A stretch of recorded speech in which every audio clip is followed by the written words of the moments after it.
Hey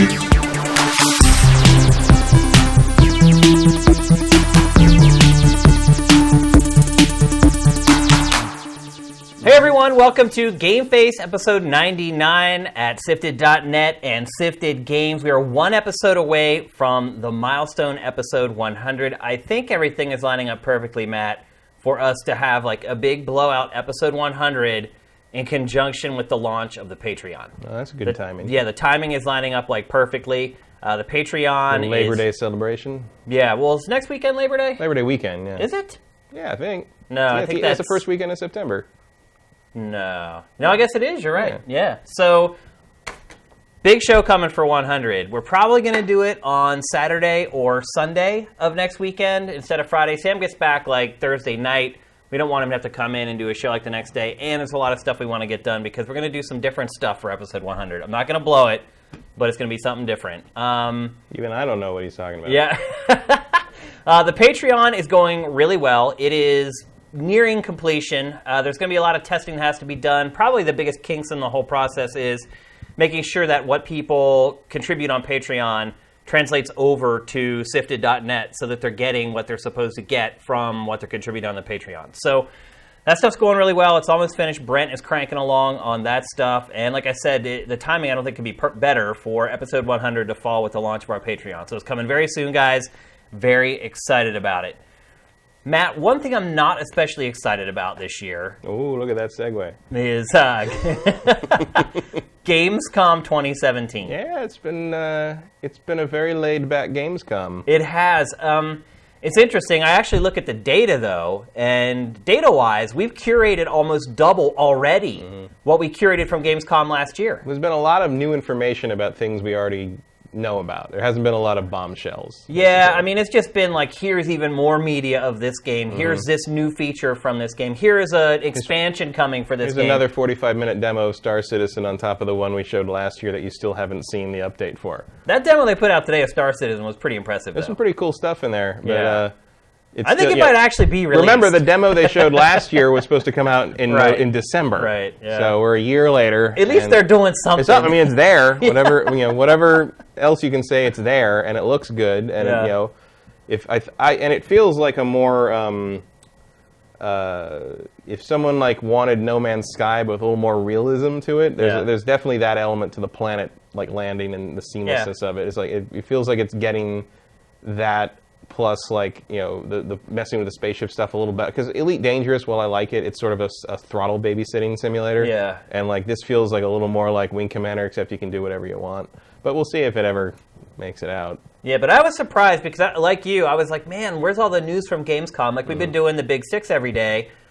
And some of the stories we've had to put in the Big Six as the 6 biggest stories of the day, like, we're stretching for them. Like, this is Gamescom. Like, we shouldn't be stretching for news to do the Big Six. It was easier the week before Gamescom. We had 6 big stories every day, no problem. So it's been interesting to watch. But again, we've curated already double. There's still, like, 3 days left of Gamescom. I'm about to die, by the way, because the way Gamescom works is I get up in the morning...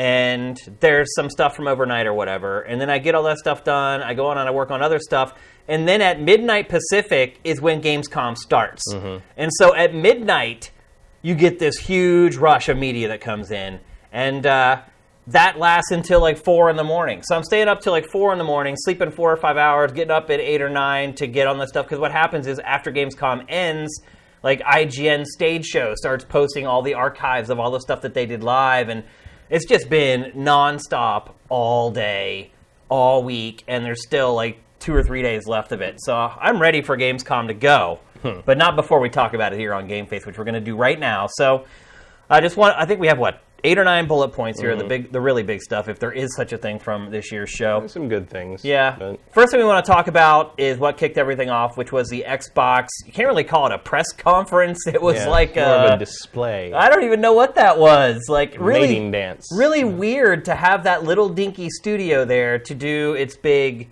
press event. Yeah, it didn't feel epic. Big at all. It didn't at all. It's like going to someone's apartment and seeing their Xbox. Yeah, exactly.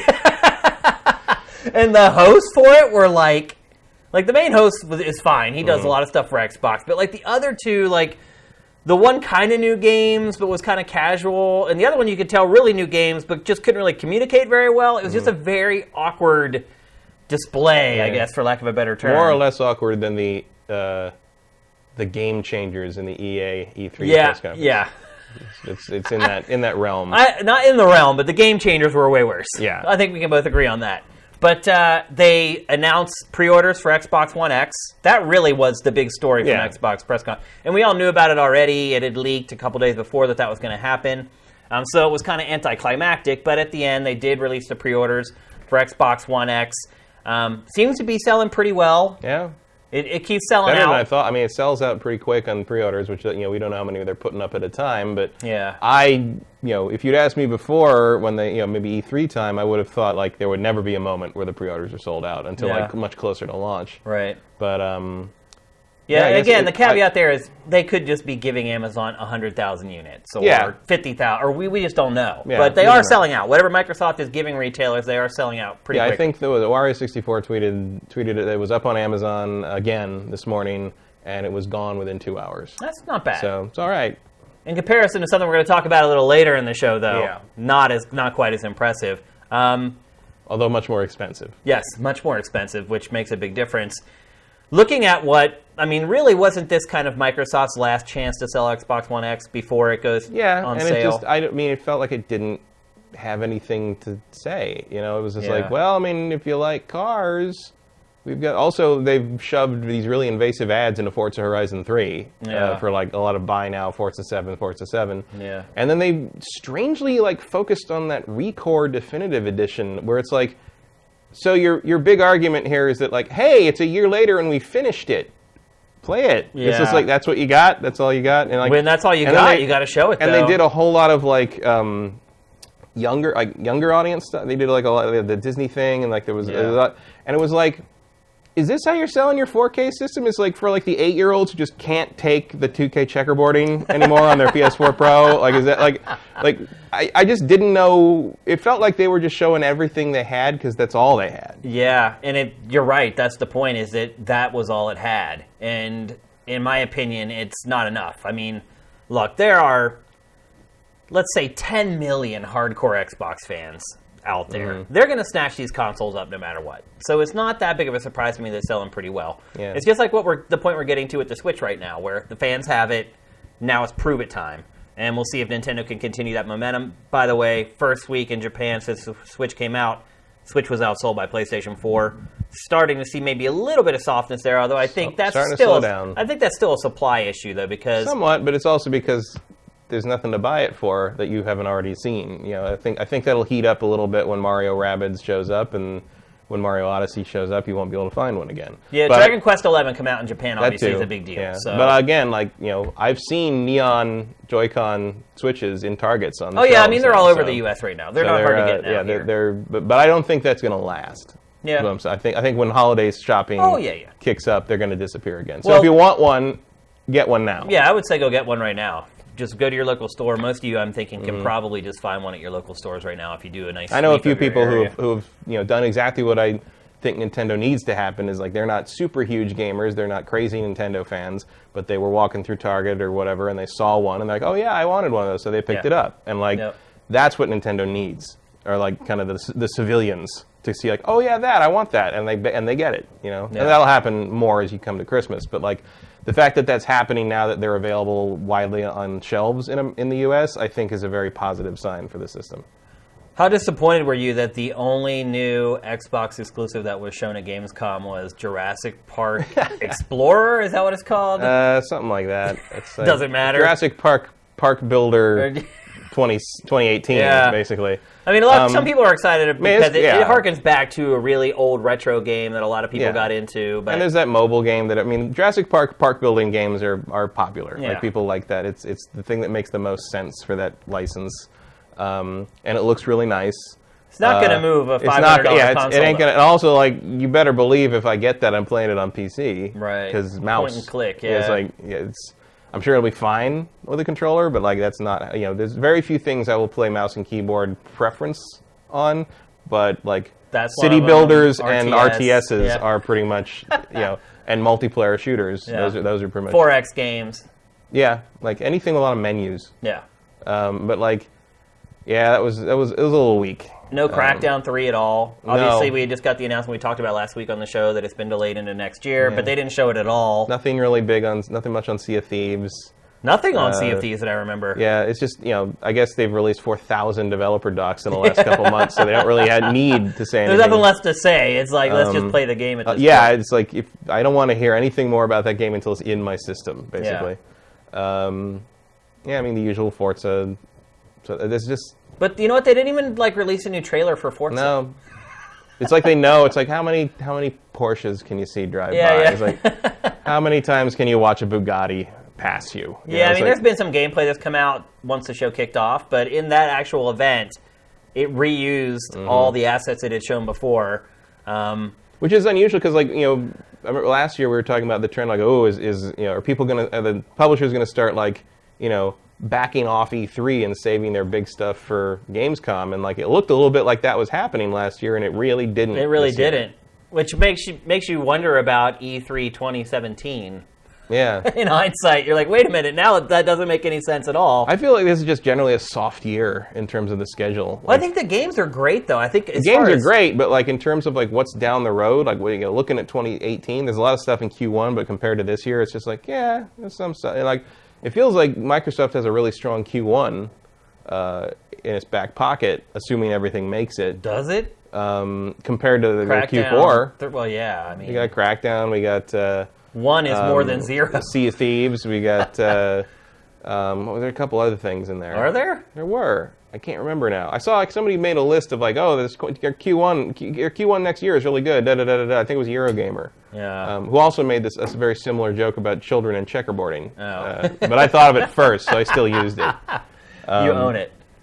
But I don't remember what it was, but it was. I remember reading that and being like, yeah, that's true. That is a pretty good Q1 lineup. But I guess we'll see. I would like to see that list because I am not aware of any exclusives. Now, one thing obviously, not compared to this year's Q1 lineup, yeah. But it's certainly better than Forza and ReCore again. Yeah. ReCore. I mean, one thing I would say is I think some people are going to buy it, and I've even seen some people on the site sort of state this, is that they're buying Xbox One X because they want the best multi-platform version of games. Which eventually will sense. be true, yeah.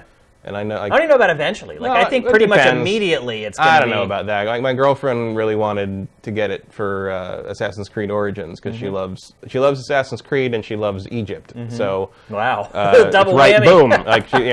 But Ubisoft announced both the PS4 Pro and the Xbox One X versions are the same. They're running the same. They're not using the extra power they get One X on this one basically. Yeah.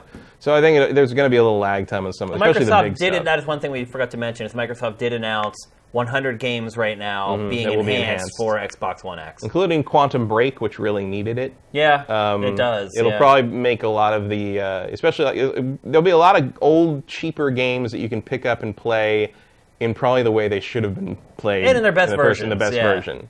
So that's good. It did not sell well. No. And so maybe some people may give it a chance because you're right. It's going to be cheaper. You can find it on eBay or at a local store for $20, $30 maybe. It'll look better. It'll run like it did. I mean, it didn't run too well on PC depending on your configuration. There were a lot of optimization issues, but it'll be good. And I don't know if it's $500 upgrade of good, but I'm tempted by it just to have some of those old, especially the backwards compatibility stuff, to get Jet Set Radio Future back on my TV and stuff like that. It'd be nice. But it just depends. It might end up being one of those impulse buys if there's enough of them. I mean, who knows? Maybe it'll be a big hit. I'm kind of eyeing it as something I'll ask for Christmas. Usually every year for Christmas, I ask for one big thing, and then the whole family just chips in a little bit to get me something. It's probably going to be either that or the $700 Lego Millennium Falcon they're going to announce on September 1st. The biggest Lego set ever made. So, what letter grade would you give Microsoft for its Gamescom 2017 showing? Oh. I guess probably a D+. Yeah, that's about right. That's about where I'm at with it too. Microsoft has really just dug itself into a hole at this point with software. And I don't know. The problem with software is it's not a hole that you can easily get yourself out of. Right. Well, especially it takes a lot of time. I mean, they have 3 reliable brands, and that is Forza and Halo and Gears. Yeah. And Forza is cool for a certain audience and is good for showing off how pretty your hardware can make something look. Yeah. And then the other two, I don't think they're different enough to count as diversity in terms of your lineup. I mean, I know they're very different games. I just like the luster has been knocked off of both of those franchises. And also Halo is like, what, 2 years out at this point? That's what they're saying. The estimate. And I mean, we will probably see another Gears next year. It's funny, though. I was... Because what else would the Coalition be doing? Yeah. I was searching for B-roll footage for Pactor Factor a couple weeks ago, and I was watching the Microsoft's E3 press conference from like 2013 or something like. And it was the same thing. Yeah. It was like Gears, Halo, Forza. It has been using that for so long. And they used to have like a bunch of other stuff that was sort of around it that would like kind of spice Fable things stuff up. The Fable stuff, or they'd have weird little game. ReCore would be a fine little one-off weird game to boost an otherwise strong exclusive lineup. Right. But not something you market twice. Right. But you also just saw them lean on it hard as an exclusive in this presentation, and it's just like beggars can't be choosers. Yeah, I mean, I like that game well enough. Yeah. I will probably boot it up again when they update it because I have the update's free if you already own it. Right. But it's like it's still kind of disturbing that like part of the appeal to that is like, hey, we finished it. Like the campaign's done now. You're going to see slight bumps for a lot of these older Xbox games as people get Xbox One X. It's like what you said earlier, when they're cheaper. Yeah. 2, a lot of people passed on them. 3, they're going to be begging for anything that's enhanced to show off their Xbox One X. I would if within Xbox One X, like the first thing I started up might be like Forza Horizon 3. Yeah. Because like that game already looked amazing. Gorgeous, yeah. And like I'd like to see what it looks like enhanced for that. I mean, but again, is that a $500? It's not. Experience? No. So I guess we'll see. It is a great racing game, though. It is one of my favorites from the last. It's really good if you can get around all the Forza 7 ads now. Yeah, I haven't played it for a while. I loaded it up because I heard that they'd put ads in. I'm just like, oh, what does this look like? It's like, yeah, they're out there. It's like, buy now. I'm just like, do you recall that I paid like $100 for this game, asshole? Like, I bought the season pass and everything, and then you sold me that Hot Wheels thing for extra, which is awesome. That Hot Wheels it is awesome, is fantastic. But it's still like, wait, that wasn't a part of the season pass? I don't remember. You had to pay for that? I don't remember. No, it was. It was like there was that and the snow thing, I think it was. Like those two things. Was it called Avalanche or something like that? I don't remember. Yeah. But like, I haven't actually played much. I haven't played that one much. But I did play the Hot Wheels. Yeah, the Hot Wheels. That was really cool. All right, let's move on. Let's talk about some other stuff from Gamescom. Some of the stuff that's come out the last couple days.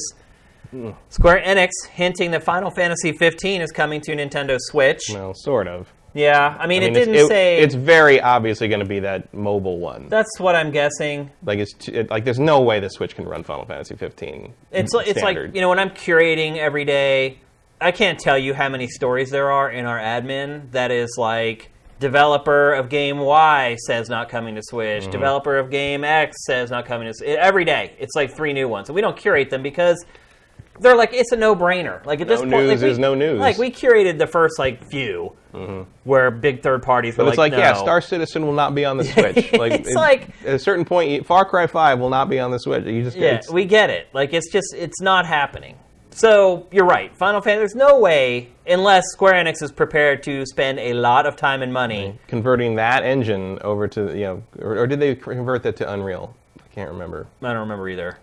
But I would bet money it's that mobile one. They have to redo all the assets in it. There's no way. It's Final Fantasy 15. Fit it on a cartridge. Yeah. So Final Fantasy 15 Pocket Edition looks like it's coming. But here's the thing. That game actually looks kind of cool. Yeah, it looks nice. I like the character design. It's kind of a neat take on it. I don't think I'd play it. Final Fantasy 15. Yeah, I don't think I'd play it because I've already played Final Fantasy 15. But I don't even think it's going to be like the same game just in chibi form. Well, it's like it seems like it's episodic or something like that. It's like 10 episodes or something. I don't care. Like I did it. I served my time in Final Fantasy 15 jail. But if you're a Switch owner, and you don't have the game, I guess. They look adorable. Yeah, I like the art style a lot. Yeah. I might buy. I would consider a little Prompto figure if I made one. And it looks like it has the same combat. Yeah, it looks like a pretty straight adaptation. Yeah. Which is cool. I mean, Kingdom Hearts has that mobile game that's actually a fairly faithful representation of like kind of a simpler version of that game. You know what this all reminds me of, though? Is when Square Enix announced it was finally coming back to Nintendo platforms on the GameCube. And Final Fantasy was coming to the GameCube. Crystal Chronicles. And everyone was so jacked up. Oh, my God. And they were like, it's an exclusive game. And everyone was like, what could it be? What could it be? And it was like this weird like spin-off. Yep. That game is so weird. Final Fantasy, carry a bucket. And it was developed by like an outside studio. Was it They wanted you all to have Game Boy Advances with those cables and stuff. Yeah.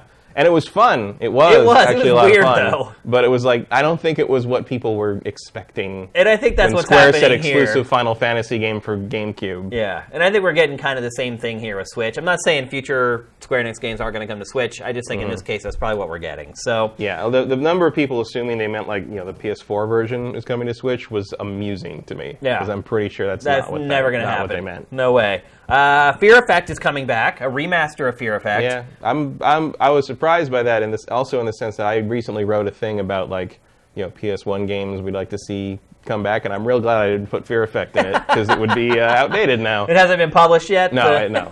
That would have sucked. You had to go back and recut the whole thing. Either that, or you just put like a big like stamp on it, like, it's like success or whatever. It's like you're welcome. Yeah, it was all because of me. Because we did it. Fear Effect, there's actually kind of is it a prequel that's coming as well? I don't know. There's a small studio that announced 4 months ago, I think, that they're working on either a prequel or a sequel to Fear Effect. There's two of them coming. There's two new Fear Effect games coming, which is, that's 1,000% increase over the last 10 years or something. It's funny though. When they announced it, I saw that, and I went over and looked at my PS1 section of my shelf, and I can't find my Fear Effect 1. Oh, really? I have 2 still, but I can't find Fear Effect 1, and some of that stuff's expensive to replace. Yeah. Kind of a controversial game when it came out. Yeah.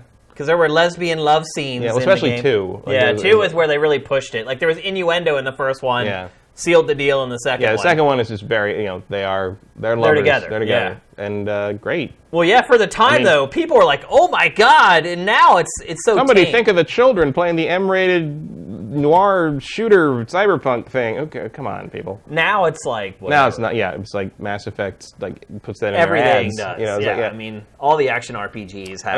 I haven't played Fear Effect 2 in almost 20 years, probably, but I don't know how well it would hold up today if it would just come off of like softcore porn for straight men. But, well, I think that won't hold up one, and I think the gameplay doesn't really hold up because it has the old Resident Evil tank controls. Yeah, and it had that weird sort of like EKG health bar. It was a fear meter. It's a fear. But it almost if I remember right, it almost had kind of a Dragon's Lair element to it, where like your reactions to things would then impact stuff like that. That's true. Yeah, it was an odd. I don't want to say it was bad, but it was definitely odd. I don't know if it's going to hold up in 2018. I feel like there's probably ways you could... I mean, look, I've been playing some older games recently for a project I'm working on, and it's amazing we got through some of this stuff. I mean, it's like it really took like 7 years to figure cameras out. Yeah. And it's like... They were just barely 3D video games. Yeah, and you're like constantly having to babysit the C buttons on the 3D platformers on the N64 and stuff, and it's just like that. By the way, is a fun experience trying to get an N64 to work on a modern television. Yeah. Without just being a bunch of blurs like running around. It's. How did you solve it? I got a converter. Like a little converter box and an S-video cable that like converts it to HDMI, and then you run that through, and it still is pretty. It's still putting a 380i signal out, but it cleans it up, and the S-video helps, and you can actually see what you're looking at. S-video is huge for the N64. Because I remembered I knew I had a cable for, but I have no idea where it is now. I just found the system and the power thing, the giant power thing crammed in. That slams in, yeah. So I had to order another one. It was like $6. It was nothing. But well, I remember back when the N64 was viable and still around. Like I had a buddy who had an N64. I could always go to his place to play Mario Kart and GoldenEye or whatever. Mm-hmm. He came over to my apartment one day, and I had it running through S-video, and he walked in and was like, holy crap! Like, yeah. He's like, what kind of TV is that? I'm like, it's not the TV, bro. It's the S-video. It's not the TV. The difference is the cable. Yeah, it really was. It turned into a commercial. It made a big difference, yeah. The other thing, if you do decide to get an S-video cable for your N64, if you have a retro phase in the near future, you have to get an S-video cable that just has the S-video connector, not the yellow composite connector. You can't have both. Because it can't have both, because most of the cables that do S-video connector with the yellow connector, they're just putting out two composite signals and checkerboarding them together. Oh, really? So you get this weird like screen door effect on some of the colors and textures. Interesting. So if you want the true S-video output, you want to get a cable that only has the S-video output, not the yellow. I had the official Nintendo. Learn that one the hard way. Yeah, I had the official Nintendo S-video cable back in if you have that, that's great. good, You're yeah. good. Makes a big difference. But I did not, although I have jealously guarded my digital component out for my GameCube. Yeah. That cable is gold. I know exactly literally where it worth is. its I weight know. in gold. It's like $200-$300 now. I dug mine out like 2 years ago, and I know exactly where it is. And I also have another cable that I use for like my Wii as well. So yeah, the thing with the Wii is like the Wii's video output for GameCube is not as good as a GameCube with a digital component out, and so that's why people jealous. There's still like a whole thing where people are trying to. I saw a new cable because this guy's been working, our company or something was working on a cable to convert the digital out of the GameCube to HDMI for years, and they just had a new version come out or something, and I guess people are going to start testing that. But the digital out of the GameCube has still not been fully cracked. That's crazy. Because it uses some kind of chip or something in the cable, and no one has ever figured out. That's why the cables were so damn expensive. That's why the cables, because there's no replacement. Because everything like S-Video N64, you can go down to your local independent game store or Amazon and get one for $6 from a third-party seller that cranks them out. But no one has cracked the digital component out on the GameCube after a while. Only the DOL 001 has the actual. Yeah, I learned that the hard way too. My launch GameCube broke down, died, and I went and got a new one from Best Buy. It was like 3 years or 4 years, and I got it home and I'm like. So I had to go back and look. I got one of the Best Buy employees, and I looked through every single, because you could see if you pulled the thing by the serial number out a little bit, you could see if the port was there. And we looked through 40 or 50. Did you find one? We found one eventually. But it was it was right after they'd gotten rid of that port, and I had no idea it had happened. And even the guy at Best Buy was like, "That's crazy. That's so why would you do that?" And so, but cheaper. It was cheaper. To make. Cheaper to make. And no one was using it. I mean, that's why the cables are worth so much money now. Yeah. Another big thing, at least in my opinion, so much. That was the digital out. Those components. That's what convinced me of component video back in the day. My friend showed me wave race. Progressive scan. He had the two cables, and he showed me wave race. On composite, S-video, and then he showed me wave race and component, and it was it's like night and it's day. like putting glasses on. It was totally different. Yep.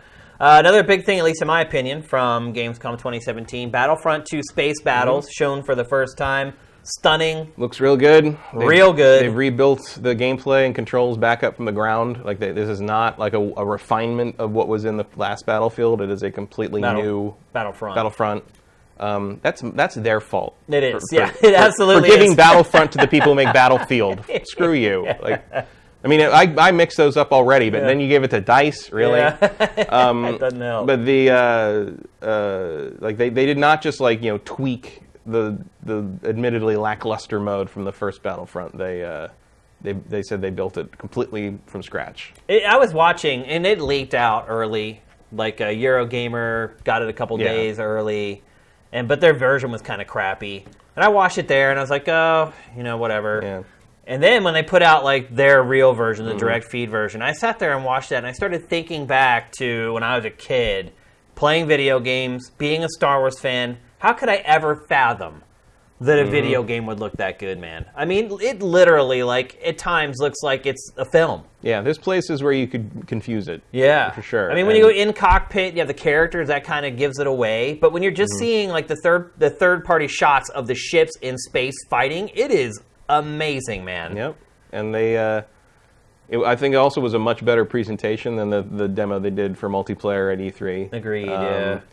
And they showed the mode, and they got through it, and they kind of went step by step and made sure you saw. Well, it couldn't get much worse than what they showed at E3. But this also helps that it's not the prequels. It also helps that it wasn't the influencers playing the game that weren't good at the game, and weird announcers announcing it like it was esports and all the other crap. That was encouraging. It looked good. Certainly better than anything in the first game in terms of gameplay mechanics and how that all fit together.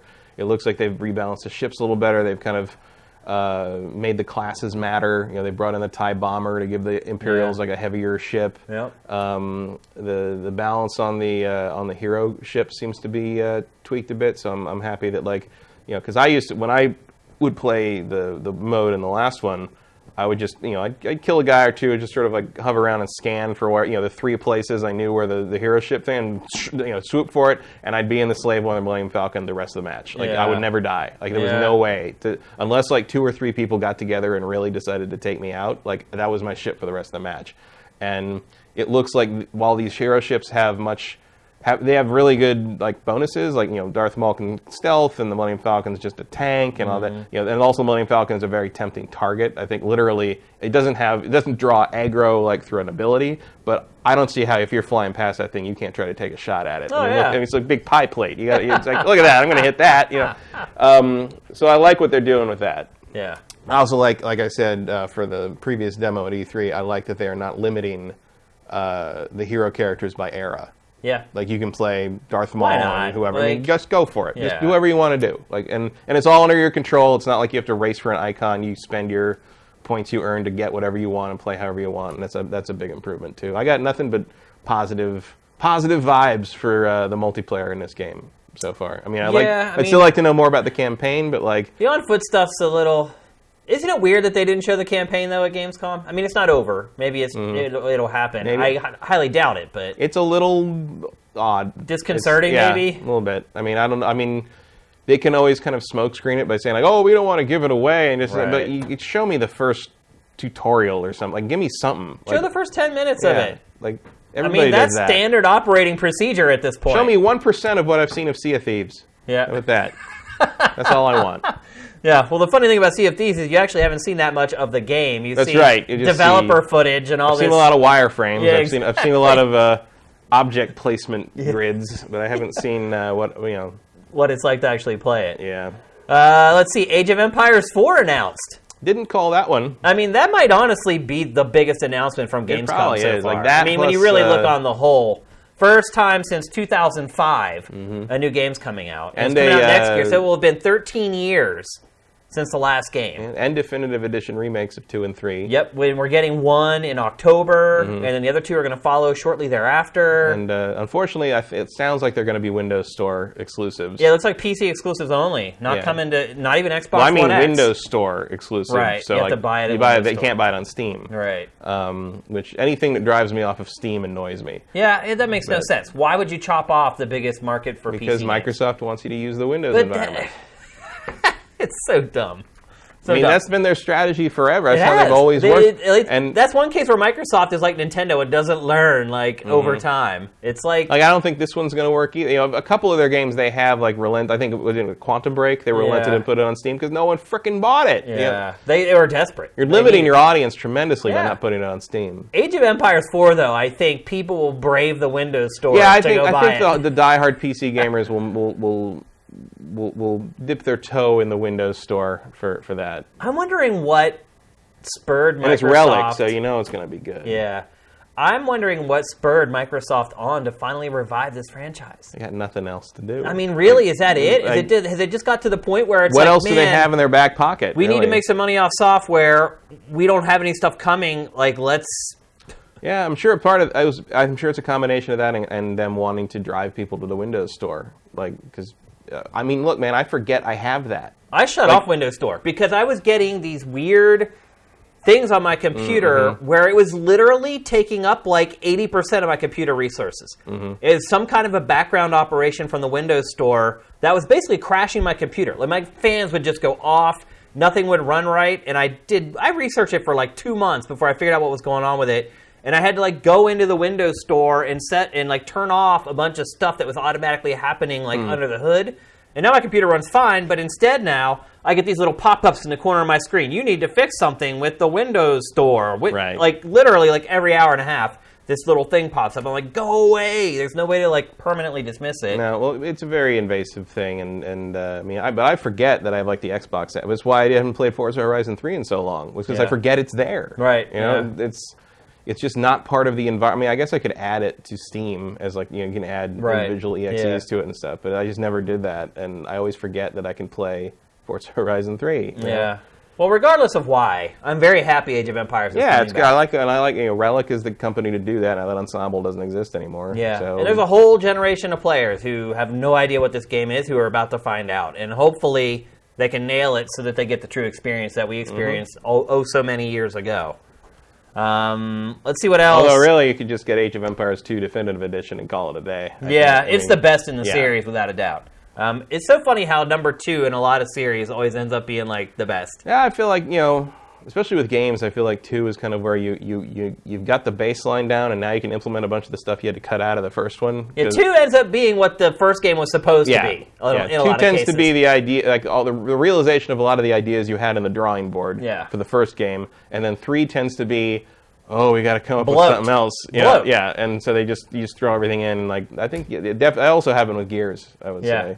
And I think a lot of I actually think I like Uncharted 3 more than 2. Most people like 2 the most. Mm-hmm. So I think a lot of people would agree with that with Uncharted as well, where 2 is kind of the sweet spot. 3 got a little bloated. So. And then 4 went to Samville. Yeah, exactly. Next up.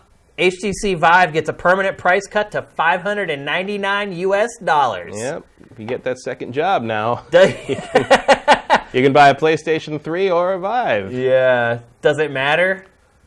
I don't think it really does. I still wouldn't say run out and buy it just yet. If it's not. I'm not convinced. I haven't used the Vive in a couple of months. Although part of that is because to use it, I have to put my contacts in, which is a pain in the ass. It's like, I don't blame you. I would not want to put contacts in my eyes ever.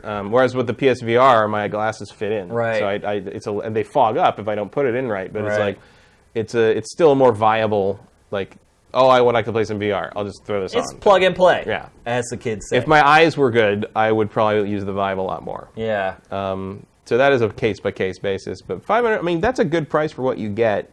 Still need a monster PC to run it. Still need a really good PC to run stuff smoothly. And, just the room scale stuff is a little more demanding in general.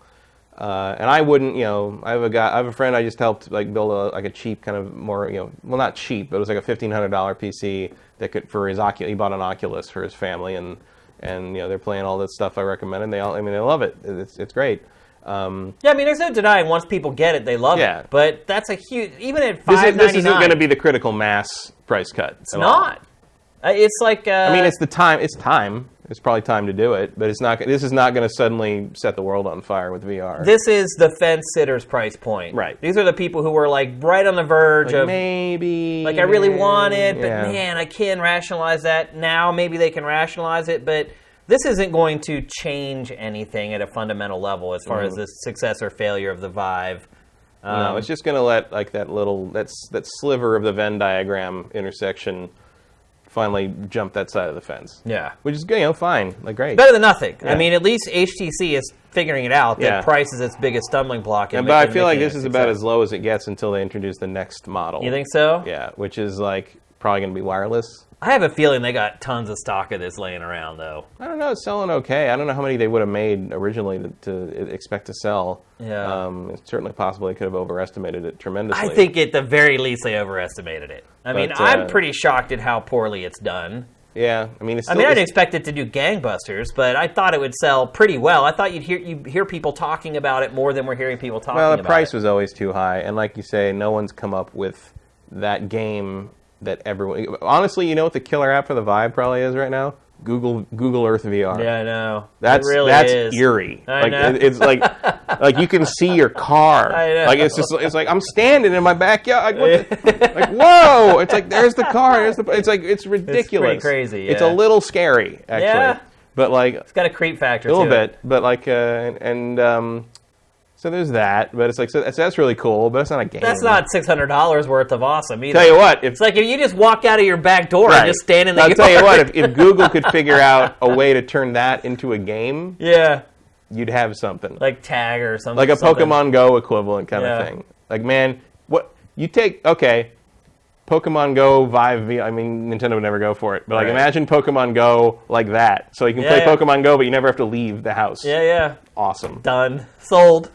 I'd play it a lot more than I do now, which is never. Yeah. I haven't played Pokemon Go in like a year, probably. No. It's been a long time for me. Yeah, probably I think the last time I had it on was probably around Christmas. Every time I turn it on, I'm afraid my cell phone's going to explode. I have like this old iPhone 5. Yeah, is it still coming off the... No, I got another one. They gave me they had a brand new iPhone 5. Your screen was like a centimeter off. Yeah, it stopped working. Bezel. Yeah, the battery had expanded and it pushed the screen off the front of the phone. So I finally took it into Apple when it completely stopped working.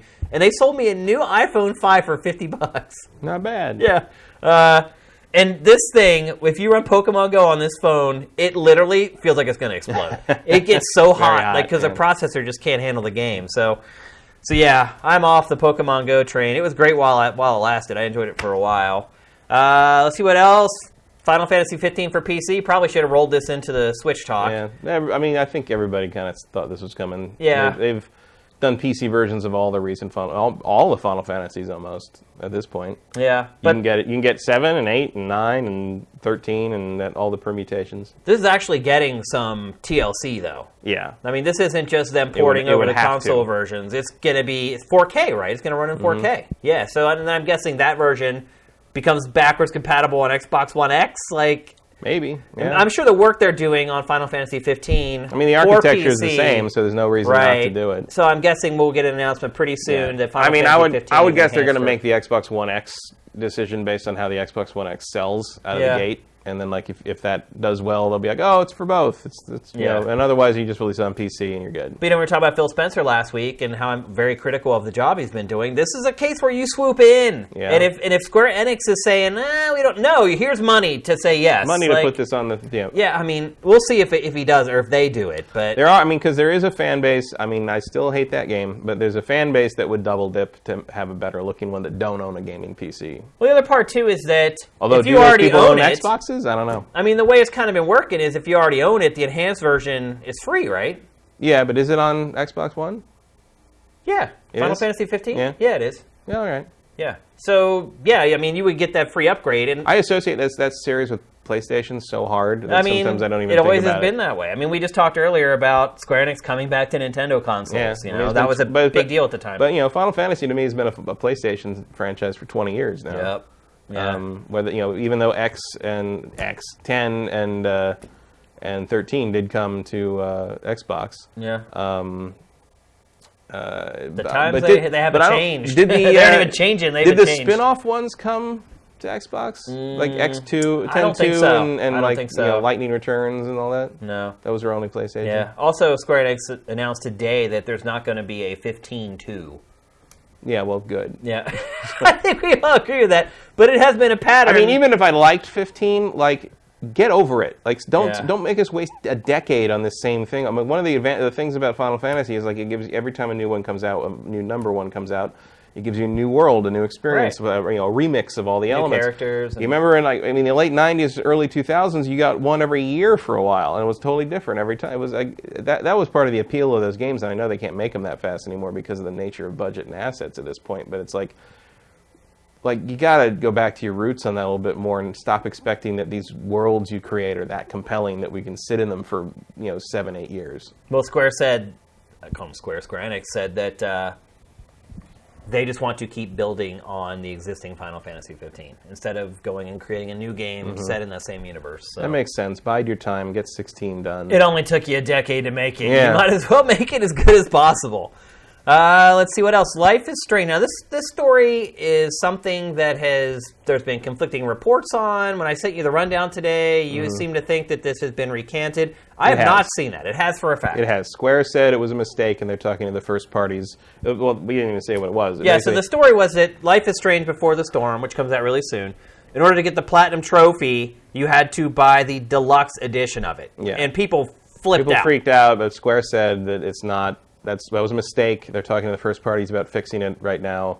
But do you think it was a mistake, or do you think that Square Enix is only saying, oh my gosh, because fans are freaking out? I'm torn on that. Like, on one hand, like, it seems like it seems like it's something that could be a mistake. On the other hand... I don't think it does, though. It could be. People have made mistakes on anything in that regard. You never know. That would be a big mistake. It would be. But on the flip side... I really don't put it past Square to try to do that. No, me. Like, it's just it's like, on one hand, I want to say, like, yeah, I mean, that is a mistake that could have been made, but on the other hand, it's like, that really sounds like something Square would do to try to make you buy the more expensive thing. Absolutely. Like, because they're not. Its reputation they're not tremendously is not, consumer friendly a lot of times. I think Square Enix will be one of the last publishers to move to the new trend, which is free DLC. Right. And the other thing, of course, is like, that's if it wasn't a mistake, that's ballsy when you've already like kind of screwed the pooch on that game as much as you have with a different developer, different voice actors. Like, you're already like, in a hole with that one. So they've been pushing the envelope with that for sure. I'm still going to play it though, because I love the first one so much. I like the first one, but one of the reasons I like the first one is Ashley Birch's Chloe. And without her in there, I don't even know if I'm going to. I don't know if I can consider this canon. Also, it's like the time travel thing was like kind of the really interesting part of that, like if without Max in the mix, it feels like, is this just gonna be like an adventure game with two girls going to the junkyard? Like, but today, like, I think Square Enix picked up on that because it announced today that there are supernatural elements in the game still. But I think, look, I'm with you. Which I guess explains why Chloe's willing to accept the rewinding time thing so easily. Yeah, it might be. It's like, oh yeah, everything in this town's crazy. What are you talking about? But I agree with you. That's what gave that game its unique twist. It certainly gave it its only real unique gameplay twist. Yeah, and I understand, like, you kind of got to keep that IP hot while, strike while the iron's hot. Yeah, because what's the I forgot what's the game that the original developers are making? Vampire. Vampire. Yeah. So you gotta stall for time while they make that to move on to make 2. Yeah. But I don't know. It just the voice actor strike really put a dent in this game. The new developer thing is a fault. big deal. Like, I hate when a franchise is handed off to a new developer. It hardly ever ends well. Yeah. What's the original developer? Don't Nod. Don't Nod. Yeah. I mean, I guess they've been consulted on it and stuff, but like, I'm nervous. Yeah. I'm nervous. Boy, here's one. Indeed. Shenmue 3 shows its first ever official trailer. There's been footage of the game that kind of leaked out there whenever the Kickstarter kicked off. Just really rough stuff. This was the first quote-unquote polished trailer for the game. Although, in my opinion, I use that word very loosely. The backgrounds are pretty good. Yeah. But the characters are... there's no facial expressions in this. And I did mention, I think I said it in the comments on it on the Sifted, that like, I'm torn between wanting modern facial expression technology and admitting that like a wooden blank expression is basically Ryo's defining character trait. Like, it's not just his. No, everybody's like, but it's like, the thing is like everyone else will do that. But when Ryo's just like fighting and just has this blank face, I'm like, yeah, that's him. That's Ryo. Like everyone else should have their face moving, but Ryo should probably just still be like staring straight ahead like a deer all the time.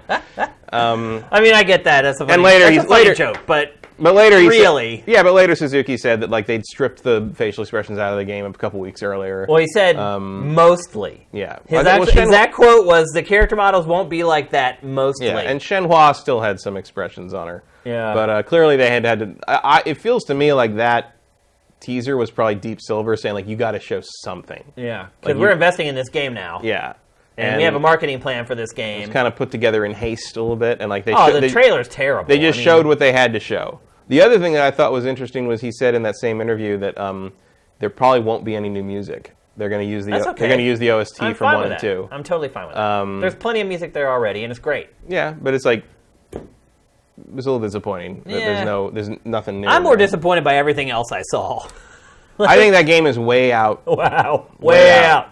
Like, way out. And I've said that before. Yeah, we've talked about it. And the next year is like, I mean, that's optimistic. It's not going to make that, I'm sure, after this. I mean, if that's the best footage that they could cobble together for like a 2-minute piece of promotional video, that game is a long ways out. Well, they only started working on it in earnest last December. I mean, the trailer was poorly cut. The environments look okay. Environments look really good, I think. But I mean, a lot of those shots are from far away, and like anytime it showed something up close, it did not look that good. I mean, look, I'm not expecting this game to be Uncharted 5 or anything. No. But to me, right now, it's way below the curve. Like, way below. It's a B game.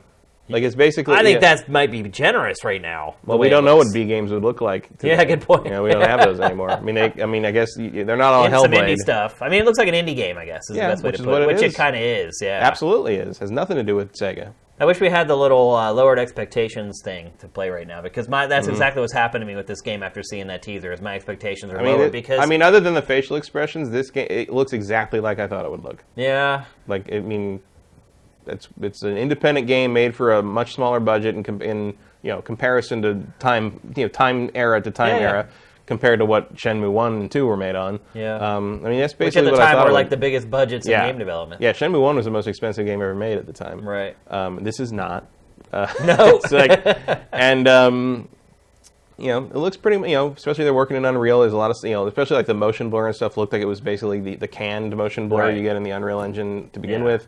There's not a lot of I guess there's not a lot of personal touches to it outside of what the engine does by itself. So watching that trailer, it feels a little impersonal. It feels a little canned. I think for mostly for fans, I think they would be happy just playing a visual novel, just to get the payoff of the story. People just want to know what happens, right? Basically. And then, of course, in that interview, he started talking again about he'd like to make a 4, and I'm like, if you cliffhang this motherfucker, we're gonna find you, dude. Like do not do that. You're absolutely right. That would be a huge mistake. Because if you want to continue the world beyond this, but you have to finish Ryo Hazuki's story in this game. No, you're right. Like, you cannot leave us hanging on this thing. The other thing, too, is that, he's old. Yeah. I hate to say it, but he's an old guy. Look at how long it took from Shenmue 2 to Shenmue 3. If the game doesn't end up being amazing and doesn't sell like hotcakes, 4 could take another 15 years before people get nostalgia enough for it to crowdfund it. What if, because Sega's actually said that they're on the HD remaster for 1 and 2. They're like, we know and we got it. We know. We're there.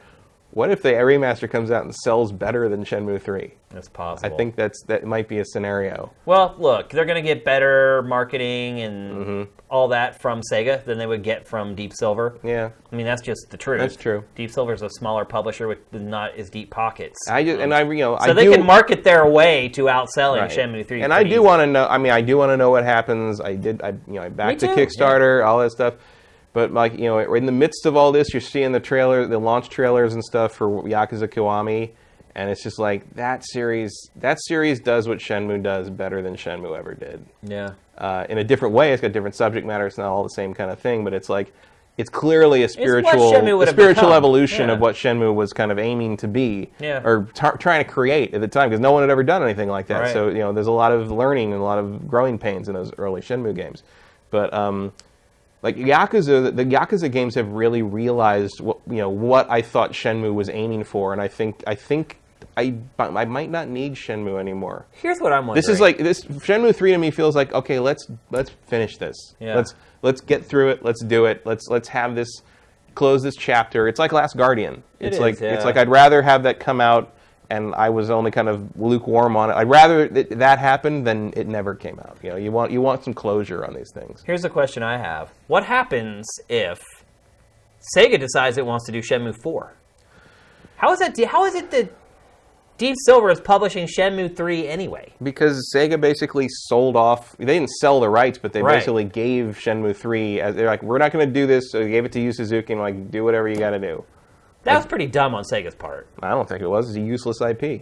I don't think it's obviously not useless. People crowdfunded money for a game. Yeah, for Yu Suzuki. I don't think they do it for without him involved. And if it was just Sega being like, hey, we want to make this thing with Bruce, But what it's done though by relinquishing control over the IP is that it's risked killing the IP outright. Because if Shenmue 3 turns out terrible, it is really done for good. It was done for good to begin with. You think, though? Shenmue, not before, but it's before the Kickstarter, Shenmue was useless. And unless you wanted to put Ryo in, that kart racing game. Sega has been talking about, reviving a bunch of old IPs lately. Yeah, not this one, I guarantee. The HD remaster is one thing. Making more of these? No. But if they just made a Shenmue game in the Yakuza engine, that's kind of what I was getting Yeah, but that's still a ton of work. Instead of doing the next Yakuza, make it Shenmue 4. Sega clearly has no interest in this, and it's Yu Suzuki's baby. I think Shenmue is a useless IP without Suzuki involved, because the fan base identifies it so strongly with him because of the marketing for the first. The original. Right. He was the face of that game in marketing, and it was his game. It was Yu Suzuki's Shenmue. Yeah, right. And I often wonder if that was Sega just trying to put the blame on him in case it didn't sell well. You're not wrong. I mean, that's a legitimate thing that happens sometimes, especially in Japan. Especially. But it's also like if you've got a creator that has his vision and is doing like, and you slap that name on it and be like, on one hand, it's like they think it's great because if it does well, they get the credit for it. If it doesn't do well, you're like, well, he didn't make this thing, so why don't you try this? His name's not on this one. That's why you haven't seen American McGee's anything in a while. No, you're right. After that, what was that one? Alice, wasn't it? No. Well, they did Mattis Returns. So, yeah. But before that, there was that Bad Day L.A. I remember that. Did that come out? It did come out. I remember doing a review segment for that. I don't even remember it coming out. It did. I remember it being announced. Well, that's all it needs to be said says about that. That tells you something. Let's move on. The last thing we're going to discuss, other than the games that kind of caught our eye, it was announced that Mass Effect Andromeda is getting no more DLC. Yeah, I thought we knew that. No. I swear they said no more single player stuff. No, EA was being coy about it and saying, "Oh, we haven't announced any plans for that." Blah blah blah. It came out at Gamescom and said no, and then an EVP from the company does an interview and says, it basically chastises the critics who gave it poor scores and said it was over-criticized, and says it's not dead. That Mass Effect is not a dead franchise. It is something that they'll look to go back to on down the road. We'll just have to see if we're dead by then. Yeah, that's possible. I mean, with BioWare obviously working on Anthem, and I wouldn't be surprised if BioWare Edmonton does Anthem 2 before it even thinks about going to do another Mass Effect game. Yeah, so, I don't know. If Mass Effect isn't dead, I don't know who's making it. Yeah, because the studio that made Montreal. That one. Yeah, I mean, the studio made that one's been absorbed into other parts of the company and blah, blah, blah. As far as I know, BioWare everywhere, with the exception of the people in Austin who are keeping SWTOR up and running, as far as I know, all of BioWare is all hands on deck with Anthem right now. That's good. Up to including like Vancouver and parts of Austin, and like everybody's working on that game. That's what I want to hear. So, all right, just going to walk through a few games here from Gamescom 2017 that caught our eye, games that kind of stood out above the others. The first one I want to mention is Biomutant. Mm-hmm. You check that game out? Yeah, well, I saw the trailer. I don't know if there was any more. There's gameplay out there. Yeah, and I would say the trailer got me really excited. Watched the gameplay. Chopped me down a level, maybe. Yeah. It looks really early and a little bit rough. It's made by some former Just Cause developers. Mm-hmm. You would never really know that by looking at it. I didn't get Just Cause Mad Max pedigree off of it. But it's kind of like this animal, furry, action RPG, open world. With a fantasy thing going on. Yeah, I'm getting a little bit of a Zelda vibe from it, to be honest. A little bit of it. It also reminded me a little of those, remember there was a little spurt of like indie games that starred mice with swords. Yeah, I forgot. I am not aware of that era. There were a few of those. Probably influenced by the comic book Mouse Guard. Yeah. But, there was a little rash of those at one point, and this felt like a similar kind of thing. Like you're a little furry creature warrior. It's a little bit like against like much bigger things. They were in a world that's not sized for him. It's a little bit like Guardians of the Galaxy cross Zelda. Yeah, there's a little bit of Rocket Raccoon in him. Yeah, for sure. But I think it's the most interesting game that was shown at Gamescom. But there weren't that many games announced, to be honest. Well, no, also I can't wait to see it in 2019. But, Yeah, I mean, I think they're saying 2018 right now, but I don't believe you. Well, if you saw the gameplay, you definitely wouldn't believe it, because it does look a little rough around the edges right now. But that was a pretty encouraging game to me. The next thing we want to talk about is Immortal Unchained. Mm-hmm. This game, I think, has discovered the last genre yet to be mashed up with Dark Souls. Yeah. Although the funny thing is, early on in this trailer, like, if you thought it was a God of War game, I would forgive you for that. Yeah, totally. Like, there's a lot. They go That's the whole Unchained part. Yeah. Well, especially like the it's a bald guy, very angry, chained up, looking at like a Norse-looking tree of life kind of thing. And I'm just like, wow, this is a very different approach to God of War 4. But as it turns out, it's like a third-person shooter. Yeah, third-person Dark Souls-inspired shooter. Yeah. So basically, they're trying to bring guns to Dark Souls. Yeah, I mean, there are guns in Bloodborne. Right, but this is like your primary weapon is a gun. Yeah, because the guns in Bloodborne are like, they're kind of like special weapons. Right, the guns are your counter weapon. Right, you're instead of a parry, it's a gunshot. Right. which very hard to master, but a key technique. What genre? Key technique for Father Gascoigne. What genre do you think is left to become a Souls-like first-person shooter? I can't wait for the Dark Souls Sim City. That will work. Yeah. Like, first-person shooter, I'm surprised no one has announced one of those yet. Yeah, I mean, it's maybe if this does well. I mean, imagine a first-person shooter where it's, like, realistic, and you get hit with, like, 2 bullets and you're dead. Mm-hmm. How about the Dark Souls of football games? Every game you have to play against, like, the 70s Pittsburgh Steelers or whatever. You just can't beat them, like, no matter what, or the 80s 49ers. And if you get ahead, they all turn into werewolves. But it's been crazy to watch this Souls thing, how it's become kind of like this subgenre.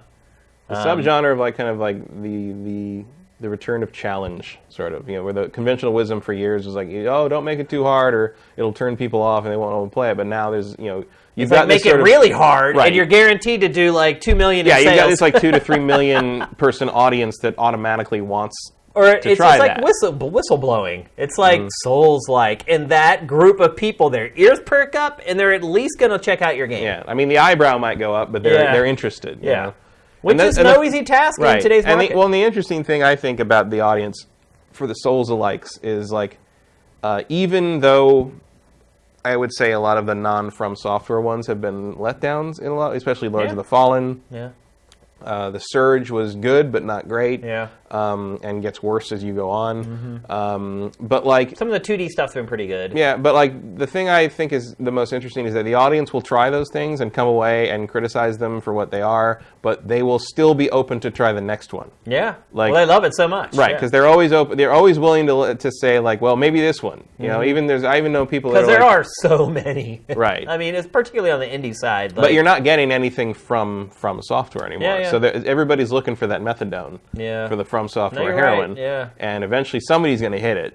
I think the guys who made Surge, because they did Lords of the Fallen. They're on the right track. And then they did the Surge, and they're not making Lords of the Fallen 2. That's somebody else, which it looks like might not make it this year, I think. So I think those guys, if they make a third game, the Surge guys, if they do, I can't remember the name of the company, but if they do a third one, I feel like they're going to get it. I feel like their third game is going to be on par with, like, something From might have made a few years ago. I'm not a fan of the aesthetics of their games. No, like there's a flatness to them that I don't really like. Uninteresting, I think, is the word I would use. It's just not arresting. It's not intriguing. Mm-hmm. But I think they did better in Surge in that regard, in the sense that, like, it doesn't look like such a Me Too Dark Souls aesthetic. They kind of, they got their sort of cyberpunk. It wasn't cyberpunk. It was more like just future-y. I don't even know what you would call it. I It's think that's the problem. Like, you just part can't. of it. Well, it reminded me of Red Faction. Like, that's what I kept thinking of. Was and Red that's Faction. another game that the core of the game was pretty darn good, but the aesthetics of it always turned me off. Yep. And I think a lot of people would agree with that. Yeah. Here's another game that really has impressed me at Gamescom, and I was pretty impressed with it already, but it's kind of blown me out of the water. Destiny 2. Yeah, I think, and I said that game is looking good. I said it when we did, like, the beta play stuff, but the Gamescom stuff here, I feel like they are really, it really finally feels like this is a game made by the guys who made Halo. Yeah.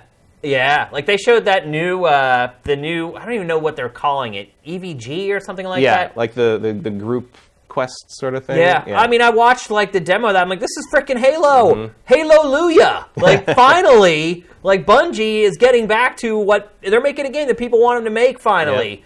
I am all over Destiny 2, man. Like, signed, sealed, and delivered at this point. It is. Like, and, we've talked about Destiny a ton on this show, and, I was not a fan at all. I think I appreciated its better qualities and understood why a lot of people liked it. I think it's less of a surprise if you played The Taken King, because you could clearly see that they were course correcting in this direction. But it's really cool to see, especially the stuff this week from Destiny 2, where it's like, oh, not only did they course correct, they got there. I think. It's looking hot, really hot sifters. And we'll see how part of Destiny 1's failing at launch was the connective tissue didn't quite work. It didn't keep you interested the whole time. Yeah. And, like, if they can nail that on this game, like, I think they got it, because the actual action and shooting parts look and feel like they already look and feel great, but now they look even better, and they feel even more like kind of that Halo I don't want to say epic because it's so overdone. No, I think that's an appropriate word. But it feels larger than life in a way that like Destiny 1 just never did. It's thrilling. Yeah. The last game I want to talk about from Gamescom that really I feel like made a big impact on me was Monster Hunter World. Mm-hmm. This I didn't look at. You didn't? I don't care about Monster Hunter, but... I don't either, and that's the point. That's the point I'm making, is that I am loving Monster Hunter World. It's finally starting to evolve into a better game. Mm-hmm. After years and years of Capcom essentially being able to just print money with this franchise in Japan, it appears that it's finally starting to look at the Western action RPG scene, and I don't want it to just completely turn into a Western action RPG. Right. But it needed a little sensibility in it. Right. And it is taking the right parts of the Western RPGs and putting them in there while not losing the Monster Hunter flavor. Because while I'm not a huge fan of Monster Hunter, there is something about it. I mean, there's a reason I understand why people love it. There's a reason I played Monster Hunter Tri for like 80 hours or whatever. There's something about the loop that sucks you in and gets you hooked into it. See, I think in that regard, like Monster Hunter is like Destiny with us, but reversed. No, you're right. Like, that's a good way to put it. I bounced off it, and you get what that loop works on you, whereas Destiny, the loop worked on me, and you bounced off. That's a good analogy. But one, the game looks amazing. Monster Hunter, for whatever reason, it does look nice. I mean, what I can say for Monster Hunter World is that at the very least, I would be willing to watch someone play it. Yeah, and for whatever reason, Capcom has kept this series on the weakest platforms. It's typically been like a handheld game. It's been on Nintendo's handhelds forever. Yeah, because the appeal was mainly in Japan. It was a big deal. It was a tent pole in Japan. For sure. So you wanted to have it on there. Yeah, it filled Capcom's coffers over and over and over again. Or Campcom, as they said in that one screenshot release. Right, yeah. But this game, I think, is going to be a nice compromise between JRPGs and more Western sensibilities. It looks amazing. Hands down, the best Monster Hunter in a whole other league as far as that's concerned. They've put out a ton of gameplay across Gamescom. There's a guy, I don't know if you ever check out his YouTube channel, Rex Gaming.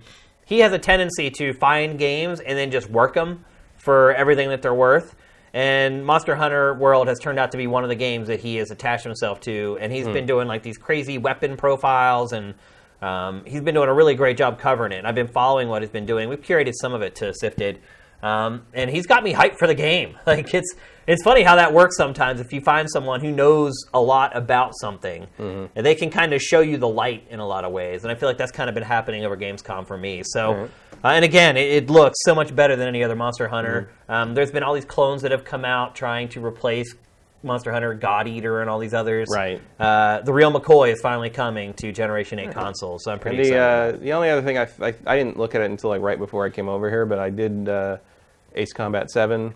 Yeah. I looked at some of that, and like, there's not really much to say about it because it's just Ace Combat. Yeah. But the visual tricks they're using and kind of the weather stuff is really cool. If you haven't seen the little developer walkthrough IGN has up, it's worth looking at just because you fly through a cloud of a storm cloud, and like all the rain pelts the cockpit, and you come out of it, and like it all kind of blows off, and it's just it's still the same game. It's still flying around, hitting missile twice and blowing up the MiGs over and over. But it's like, which I love, but it's like there's nothing to say. It's nothing different. But it's like the visual tricks they're pulling with the weather is they're pretty cool. There's another officially released developer walkthrough for Ace Combat 7 that is just a campaign. And it's not like a bunch of dogs. It's like it shows like the cutscenes, all the crazy story. Yeah, because they've got the Ace Combat games have traditionally had a really wacky story, and they have not backed off of that at all. Ace Combat 6 was.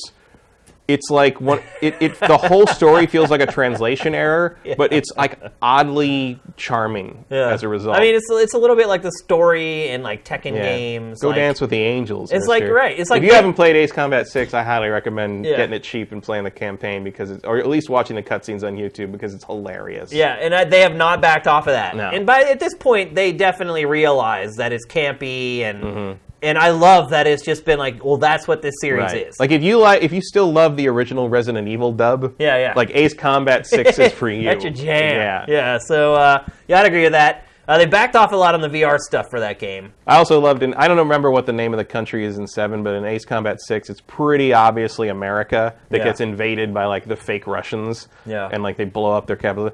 But the name of the fake America country is Ameria. Yeah.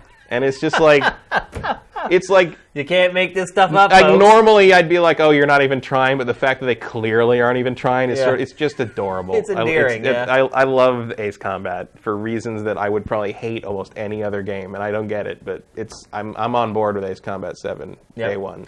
So, barring any crazy announcements over the next couple days, Nintendo is doing 2 more days of live streams, so something could maybe pop up there. I did like what I saw of Mario Odyssey. The lunch was it the Luncheon Kingdom? Yeah. A lot of like stuff where like bouncing around and boiling water as a lava ball and stuff. Oh, I like the gameplay concepts in it. I think that world is heinous, though. Oh, the world is not very good looking. No. I don't know what they were thinking, we should show the level with all the boiling pink liquid. But the gameplay concepts in it are. Yes, I mean, that's Mario. But barring any major announcements over the next couple days, which I highly doubt, because the press days end today, I believe, and now it's open to the public where it gets really crazy. I think Gamescom, we have a pretty good handle on it at this point. What's your letter grade for the show as a whole? I mean, there's not a lot of surprises, but like I think we got a lot of good info on like stuff we know about. We expanded what we know about things I think we're interested in. I'd probably give it a B. Yeah, I think I'm going to give it a C because, well, I think it's a quantity versus quality thing. I think last year we had the higher quality of content. But this year, the quantity is just destroying last year. So I feel like a lot. I feel like the quality's there. I just feel like there aren't any surprises. I'm talking about like quality of announcements, like things that get you excited, get you invigorated. I feel like it's much lower this year, but the depth that we're able to see the games that are coming is far superior than what we got last year. Yeah, so I feel like if there had been like a something equivalent of like Sony's Final Fantasy VII Shenmue 3 Last Guardian press conference, like I might go into A territory for it. But there's no surprises. It's just a lot of solid content. I just think it's an average Gamescom. So I seated at a C. So that's it, Gamescom 2017. We might touch on it again in episode 100, but I kind of doubt it because we have other stuff we got to worry about for that unless show. Something really crazy happens in the next like 3 days. Highly doubtful, but we'll see. All right, let's move on. I'm going to talk next about what I kind of hinted at earlier, about how we're going to talk about Nintendo and how it handles hardware. Or doesn't. The Super Nintendo Classic Edition pre-orders went up. Did you get one? I did. You're a lucky dog. Through Wario64. I have Wario64's tweets set to be the only tweets that pop up on my phone when he does it. I was not even aware you could set up things like that. Yeah. I wish I had, because I probably would have done the same thing, because they went on sale on Amazon at 2 a.m. Pacific. I was up. I was working on Gamescom stuff. I worked until almost 5 a.m. that night. Had no idea any of that happened. Yeah, I got mine at Best Buy, because that was at like 8 p.m. or something like that. Like Missed Pacific. that too. Because it was right at the tail end of dinner, and I looked at the thing, and it was like, it's up. And I was like, oh, gotta move, and I got it, and... Then they haven't canceled your pre-order yet? No. The pre-order's still there. It's still in, and I sent the link after to my friend, because I knew he wanted one, and it sold out while he was putting his credit card information in. Yeah. So it lasted about, I want to say, 15, 20 minutes. That's surprising, actually. I can't believe it lasted that long. And then Amazon went up at like 1 or 2 in the morning our time, and that was gone faster. That was gone in like 10, if that. I had set up, it's like, I'm so damn busy. The Amazon one was a different link. Right. Different page than the one Wario had up. The one everyone assumed was going to be it went up under a different page. How did he find that one? But because Wario 64 is magic. That's like all he does. I don't know how he does it, man. It's like, in fact, he worked with Sifted for a while. Yeah. Well, in fact, that night, like by like 3 in the morning, he was like, okay, this is back, because things would come back up, or like maybe Target's gonna go, like, we don't know. And then finally he's like, all right, I'm going to sleep. And it's like the first reference I think I've ever seen to him having to sleep at any point.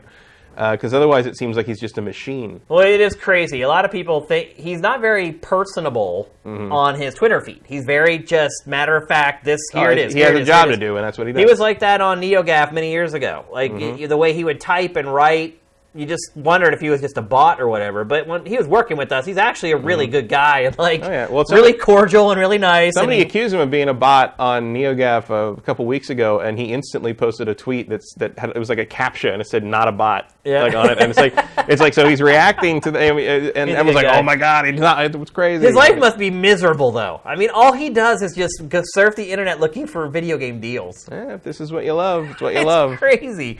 But I follow him. Oh, yeah. But I don't spend a lot of time on Twitter. I go to Twitter to promote stuff for Sifted. Well, I almost never look at Twitter or like late at night when something. I'm unwinding or whatever. Maybe I'll tweet something. But I don't have time. I don't know how all these people have time to just live their life on Twitter. Because they've set him to pop up on their phone. I guess. That's it. I'm not even talking about just this. I'm just saying in general, how people manage to spend so much time on Twitter. I just don't have that time to do it.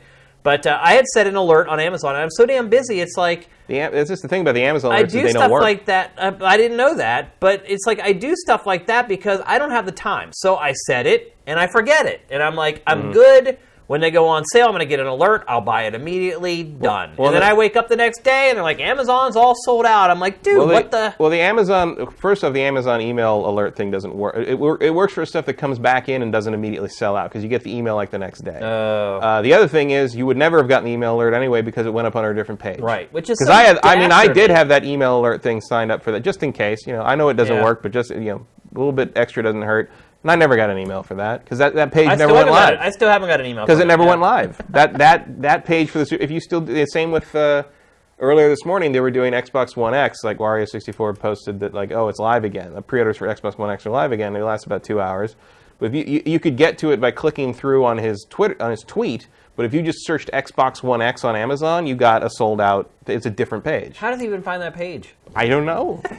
It's crazy. If we knew that, we'd be Wario64. I would not do that. I'm glad he provides a service for everybody, but I would not. So yeah, I did get one, which is, as I said, I'm not waiting in line. I'm not doing. But if I can get there and get a pre-order on and not have to do anything, I got it. So done. I think I've given up. It's like, well, there's supposed to be another wave coming. If one falls into my lap and it works out okay. How about this? But if the next wave happens and I get alerted by Wario64, I will immediately text you. Please do. That would be great. I would appreciate. You could be my Wario64 for one day. But at this point, I'm over it. I can't give up my life to try to buy a micro console. Right. I just can't. I am too damn busy. I can't do it. So if it happens that I see it and it's for sale, I'll get it. Toys R Us is not taking pre-orders at all, so theoretically you could walk in on the 29th of September and get it, but of course you're going to be behind about 4,000 other people. That's not going to happen. You never know. The problem is that we have these bots that people can pay $100 for that go and suck up all the freaking pre-orders and for scalpers. And the scalpers just immediately, they're already on eBay and they haven't even come out yet. There are people who have these, by the way. We curated an unboxing of this yesterday. Yes, the European one, I think. Yeah. How the hell did they get that thing? A lot of stuff falls off trucks. I mean, it doesn't come out for a month and a half or whatever. What the hell? You should. I mean, I collect all the Transformers and stuff. You see those show up. The new figures show up on YouTube reviewers. For months. 2 months earlier than they hit shelves. Do you think they're just sending them to them, though? No. They're not. They're not. They're getting them sometimes somehow. It does, but a lot of times, especially a few years ago before YouTube reviewer stuff became a thing enough that companies would actually send them to who they saw as influencers. So now that happens more often. And in third-party market, those guys send early samples to reviewers constantly because that's their bread and butter. But Hasbro, generally, it's closer to launch. But you'll see them 2 or 3 months out, and the reason that is because basically people at the factories they're falling off the truck, quote unquote, and they'll sell them for this huge markup. There was a guy a few years ago who basically he was famous for having the stuff first, having the Transformers stuff first. And finally, one time he showed up basically crying on a YouTube video because he was broke and had no money because he'd spent hundreds and hundreds of dollars buying $15 figures early from Chinese sellers that were trying to get. Basically, it was like he bankrupted himself trying to buy these things early from people who were they were falling off the truck at the factory. He should have done the math on YouTube for nothing. It was never going to pay off. And but that's a thing that happens is you never if you got an inside connection at one of these factories, you can get one early, way early, because they make them months out. Yeah. So I'm sure most of the ones, one of the reasons I'm sure they did these pre-orders when they did is because the first batch out of the factory is done and they know how many they got. Yeah. Can we just say that Nintendo has just not gotten any better at this? They got a little better at it in the sense that you could pre-order this one. Yeah. You couldn't do that with the NES Classic. Right. There were no pre-orders taken. But yeah, just putting it on sale at 2 a.m. Part of this is because what the hell? Well, yeah, I don't know if that's their call or Amazon's call. It should be able to mandate that stuff if it wants to. I don't know if you can. I don't know how that works. I don't know if you can mandate anything to Amazon. Frankly, Best Buy. That's a good question for Pactor Factor people. Yeah, Pactor might know more about that. Yeah. Best Buy went up at a reasonable time for us, around 8 p.m. Yeah. But if you're on the East Coast, and have a job, you probably went to sleep already. Yeah. 2 a.m. So Who puts one of the most anticipated products of Q4 2017 up for sale at 2 and 5 in the morning? Amazon. That's insane. It's Amazon. Amazon don't care. That's the other thing. And the other thing you're looking at is you saw it on Twitter and you saw it on various forums. A bunch of people only want one of these things. We're buying 4 of them because they're afraid that they bought one at Best Buy. They pre-ordered one at Amazon. They pre-ordered one at Target, which went live the next morning. Because they're afraid, like last time with Walmart, they're going to get their pre-orders canceled, which is certainly not going to happen because this is clearly Walmart made a mistake there. Clearly, this is when everything was supposed to actually go up. Some of those people are also using that as an excuse to scalp them. Maybe, but they're not all, but they're some. not these aren't the people that you're talking about. There's somebody on NeoGAF who posted a screenshot of their Amazon order queue, and it was 6 orders of 15 each. And it's Amazon allowed that? Oh, Amazon doesn't care. No store cares. Wait, you could have ordered 100 of those things from Amazon? Yeah, it would have let them? He got a few of them canceled, but he did get, I think, 30 or so. Are you freaking kidding me? They don't care. Wow. That's where Nintendo should step in and be one per customer. That's not Nintendo's call. It can it's not. be. No, Absolutely. It's not. I worked retail 10 years. The manufacturer cannot make... That's a retail store's policy. Wow. Amazon doesn't care. Best Buy, I believe you could only get 2. I don't know what Target's limit was. Well, that explains everything. That's why nobody can get them. Well, it's also why it sold out faster on Amazon. Yeah. But it's the retail. Everyone talks about how there should be limits to this. The retail stores don't care. All they care about is selling them. They just want them off the shelf. If you think about that, that guy just made, for just being awake or following Wario 64, he just made thousands and thousands and thousands Probably. of dollars. Although it's not. He definitely did. Not necessarily, but it's his hysteria and the FOMO is going to lead to that. Sure. But there's another wave of pre-orders coming in mid-September, according to Nintendo. They said they're going to ship more throughout the calendar year, so you have until December to follow Wario 64. If the fans were smart, they would hold off and not pay scalper prices for these things because there's going to be some more coming. They might still have to get lucky, but people are the fans won't. It's the parents who will. Somewhat, but they'll all go on eBay. They'll be like, Billy wants this. The fans are already buying those ridiculous bundles with ThinkGeek, where it was you got that and some terrible overpriced Nintendo toy or something for $300, which they're basically, and they all sold out. Also, ThinkGeek is owned by GameStop. Which GameStop does the same thing, though. Yeah. It bundles the stuff together. And I saw GameStop was like, you can go to our stores, we're getting more. But it's they're just going to do the same thing. They're going to bundle it together with a bunch of tchotchkes. People got them, solo. But was it they were saying on Twitter? GameStop's site crashed. Yeah, well, GameStop said, when Wario 64 tweeted it out, a couple people were like, I got to my local GameStop 3 minutes after that tweet went out because I was in the car. Yeah. And I went there, and there were already 2 people in line ahead of me. And it's it happens so fast, dude. It's insane. That's why I gave up because I don't have the time to be one of these people. I can't. I just don't. Well, I'm not one of these people. I just set Wario 64 to blow my phone up every day. Yeah, and I might turn that off now. Until something he does tweet a lot. He does. Yeah. He's got a lot. But I also got.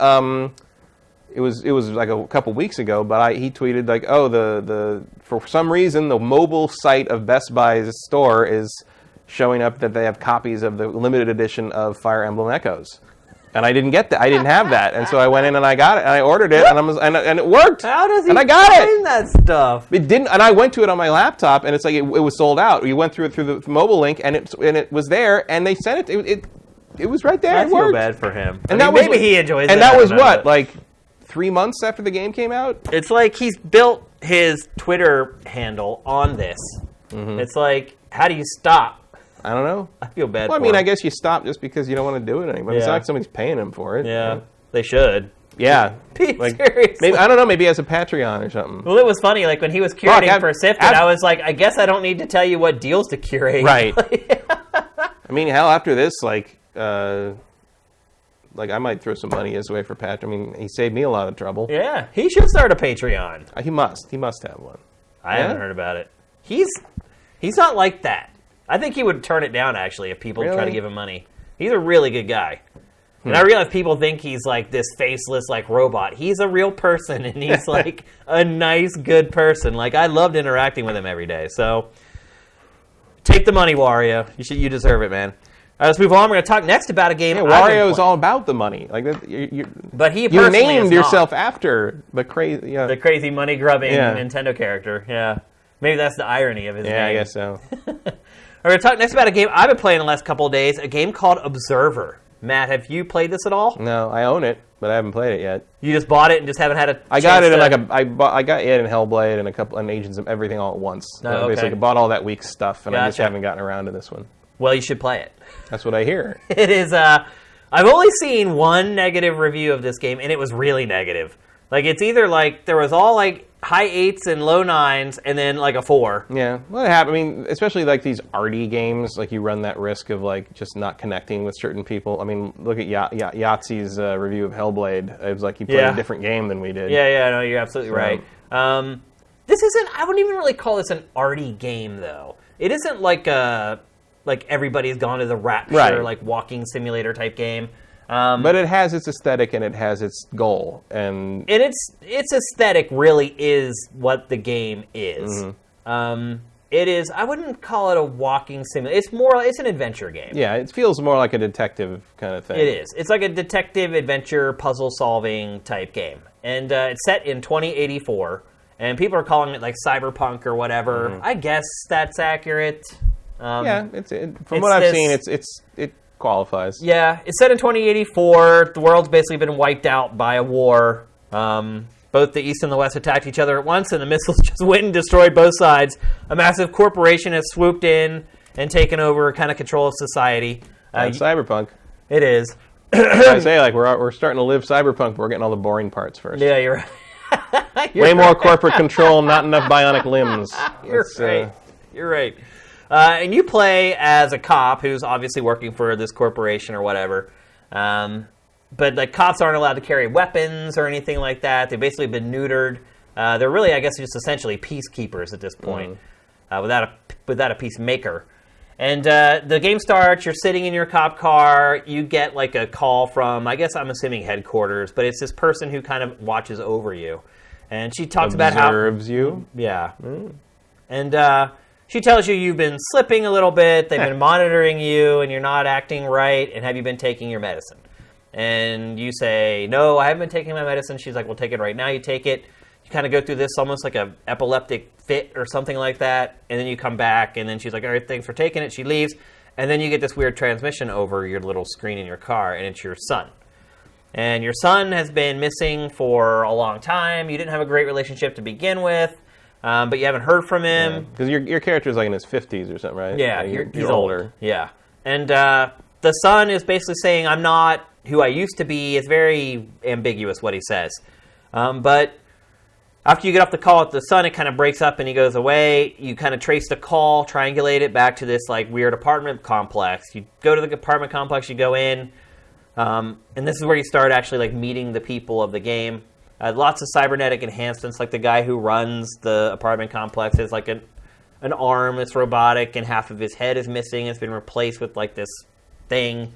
And you start detectiving, if that's a word. I think I just made up a word, detective-ing, in the apartment complex. And you try to find the room where your son's cell phone signal came from.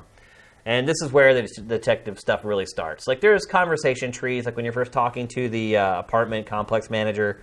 There you have options when you talk to him, but what I discovered is that, like, no matter what you talked about, it always ended up going back to, like, the same thing. So there, maybe later on, I've not finished the game yet, but maybe later on, those trees have a bigger impact on how that all plays out. But you get enough information out of him that you kind of figure out which room the signal is coming from. So you work your way through the hotel. It's really dingy and dirty. And the one thing I will say is the style of this game is like crazy. It's like living in the Matrix, I guess is the best way to put it. There's all just kinds of weird like visual overlays over everything. Like when you're walking through this dirty apartment building, there's just like crazy like digital stuff laying over top of it. The eventual end game of AR. Yeah, and you're right, absolutely. And eventually you find his room, and this is where the detective stuff really starts. So you find like a headless body in the room, and you have essentially 2 scanners in your eyes. One will scan for biological stuff. The other scans for like electronics, essentially. I don't remember the exact names of the scanners or whatever. And one is the 2 the left shoulder buttons, and the other scanner is the 2 right shoulder buttons. So 1 to activate it, and then 2 to kind of scan. You scan the body, and it'll do like DNA analysis and things like that. And basically, what you figure out where the room really is, and then you have to go through this very simple puzzle in the room to find a keypad, and then unlock the keypad to unlock the room that you need to go to. And that's kind of how it plays out. Once you kind of finish that small puzzle, you find like a master control room, and you're in there and you're digging around, and next thing you know, you spin around in the apartment complex, guys like standing right behind you. So the game is, I don't want to call it cheap. Like the one review that really railed it because it felt that the scares were cheap. I don't think so. This wasn't really a jump scare. It's just that he's just right behind you, and you've already seen him. You've already established a relationship with him. You know he's weird, and he's a little off kilter, and your conversation with him did not go great. So you've kind of had this fear of him the whole time you're kind of poking around as a detective. You find this control room where you're kind of looking around on computers, and like next thing you know, he's like right behind you. And it's not that there's like a crazy like sound hit or there's a big flash on the screen to scare you. It's like, holy crap, that guy who's running the apartment complex is right behind me right now for some reason. So it's like, to me, it's legitimately scary. It's not like they're using cheap tactics to get the scares. Once you have that little meeting, though, that's where things start to take off. And I guess one thing I would say about this game is, if you have epilepsy, do not play this game. It's like, every game has those warnings at the beginning. This one means it. I'm telling you, some of the stuff that they've done with this game, I mean, it is really, like, on the edge. Like, it put me on the edge. While playing it with my big TV and headphones on, I mean, it made me feel uncomfortable, some of the stuff that you see. Because what happens is you eventually get to the ability where you can hack into people's minds. And the things that you see in their mind, you don't want to see. Like, it's really horrible. And, like, the way it's cut together and with all the flashing and everything, it's intense. Like, and that all ties into what I said earlier about the pill. There's this pill, and you can, when you bring up your pause screen, you can choose when to take the pill or when not to take the pill. Nobody forces you. But every time you open up the pause screen, the option's there. Take a pill. And part of, at least what I've played so far, part of the mystery in the detective part of the game is figuring out what's going on with you. And what the pill is, why you should take the pill, whether you should take the pill. What I've discovered so far is it appears that the longer I go without taking the pill, the more intense these visions are that you're getting in the game. I am about 3 hours into the game at this point. I don't see any signs of stopping. I'm really, really enjoying it. It is different, and it is really creepy and really scary. I think part of it, too, is that on a technical level, the game's not great. Character models are really rough. The facial animation's rough. The voice acting for the lead protagonist in this game is really weird. He's older, like you said, but he has this really gruff voice, and he doesn't really enunciate. He kind of mumbles a little bit. It's very curious. Like I'm kind of torn on it. It's like I like it because it's completely different from like any other video game I've ever played. I've never heard voice acting like this in a game. I've been in a lot of casting calls for voice actors and brought people in and auditioned them to do stuff for various projects. He's the guy that you reject usually, like right away. He's the guy you hear the first couple sentences, you're like, nope, we'll let him finish reading the paragraph, but nope. But he is the lead character in the game, and he narrates constantly. Either he's narrating stuff or he's talking to the other character. You hear his voice continually throughout the entirety of the game.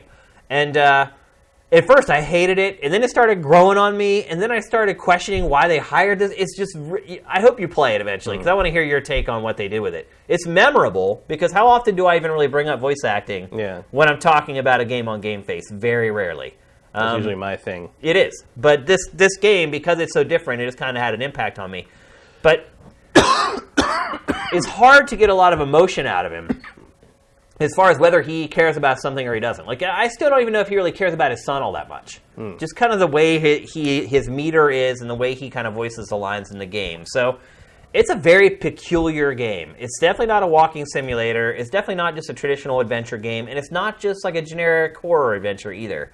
And I think that's why it's resonating with me so much, is that it is kind of something unlike I've ever played before. If I do have one criticism, it's that there is, like, you do waste a lot of time in some instances, like the one sequence where you're kind of looking for a room in the apartment complex. You have to go up and talk to, like, everyone, and everyone's door has, like, a little TV on it, and you're knocking on everyone's doors, and you're talking to them, trying to figure out, getting clues about your son, and that stuff, it just takes forever, and the writing isn't great, so the stuff they say is kind of cliched, and so it's rough. Like, technically, it's really rough. Like, the frame rate in the game on the PlayStation 4 is terrible. Literally just stutters, like, when you turn corners and enter new rooms. And, I mean, these environments are, like, the size of our room here for the studio. They're not big. So, on a technical level, Bloober Team needs a new engine, I guess is what I would say. But aesthetically and artistically, this game is, like, over the moon. And if you're a cyberpunk guy, buy it. Don't think twice. You're going to love it. You're going to eat it up. I love that it's not tongue-in-cheek and it's a more serious take on kind of that aesthetic, so to speak. I think it's $15, if I remember correctly. They sent me a code to play it, but I believe it's $15. But I am really enjoying it. And playing it at night with the lights off, with headphones on, it's been a great experience so far, so I definitely recommend it. And I think most of the bulk of the reviews, based upon what I've played so far, have been pretty accurate, if you want to get more detail than what I've given you here today. But I'm loving it. I'm having a good time. I'll try it at some point. Yeah, I'll be interested to hear your take once you give it a go as well. Here's another game I'm playing that I'm not as enthused with, and everyone else seems to be, and that's Nidhogg II. Did you play the first Nidhogg? Yeah, I played the first one a lot. I loved it. I physically hate the art style in Nidhogg 2. Like, I can't stand how it looks. It's so weird. I mean, the first game was kind of weird, too. Yeah, but, like, it was... Not this kind of weird, though. No, this one, like, I just don't see... I mean, I think... It's just ugly. I don't like how it looks at all. And, like, I'm not, like, I'm not going to play this game because of the art style person. Yeah. I hate Akira Toriyama's art, too, but I'll play a Dragon Quest game. Right. I don't... It doesn't, like... It's not a deal breaker for me. It's a deal breaker on this for me. I don't want to look at that. It is an ugly game, I will say. It's really garish and... I love gratuitous. I love, like, the stick figure animation of the first game. I thought the minimalism of that was great, and, like, I feel like this is not an improvement. Yeah, I mean, I think the first game probably lacked personality to some extent. I think it was memorable because it was so Spartan in a lot of ways. Well, personality, a lot of it came from, like, yelling at each other while you're playing on the, like the multiplayer aspect of it is really the selling point. But ding, ding. That's it. Yeah. The multiplayer aspect of this game is all that matters. The single player in this game is... Oh, is there single player? Yes. Like a campaign kind of thing? Not really. Okay. It's just a collection of stages lined up in a row. And it's basically like a tug of war. Right. It's the same thing. Like, you have to fight to the other guy's base, and he tries to fight to your base. And once you make it to the end of the stage, if you keep going all the way right to the end, you finish the stage. Some really weird... looking creature like eats you. It's the Nidhogg. Yeah, it's like it's a Norse mythology thing. But it looks so ugly. Yeah. It's like you said, the whole game looks so ugly. Playing this game by yourself is the worst. It is no fun whatsoever. There's a box quote for you. Yeah. Well, playing this game by yourself is the worst. It really is the worst. Like, there's really no fun to be had whatsoever playing it by yourself. Like in the first game, you could play by yourself, but basically it was practice. Yeah. I mean, there's no cutscenes or anything. No. It's just like, pick your stage, here's this one, and then you just start playing it, you finish it, the Nidhogg eats you, and then you just do the next one. There's not like a narrative or anything like that in the game. But yeah, this game is as a single-player game, it is completely worthless. But as a multiplayer game, this game certainly shines. Mm-hmm. It's a very simple concept. It's one of those games that your casual friends can come over and they get it. I mean, it's one of the most simple games to control ever. Mm-hmm. Very few buttons, but the complexity comes into the game with the strategy, essentially. Yeah, the various things you can do and how you use. Certainly, there was a lot of the many matches hinged in the first game on who knew better when to throw the sword. Yeah, throwing is a big part of it. Mm-hmm. That tends to be what you can use to catch opponents off guard the most. But you know what? Sometimes you can just run into somebody. I mean, that's the beauty of it, though. It's like sometimes doing nothing is the right thing to do. Even just playing a single player, I found myself a lot of times just mistiming it and just running into the enemy's sword and dying. But it is.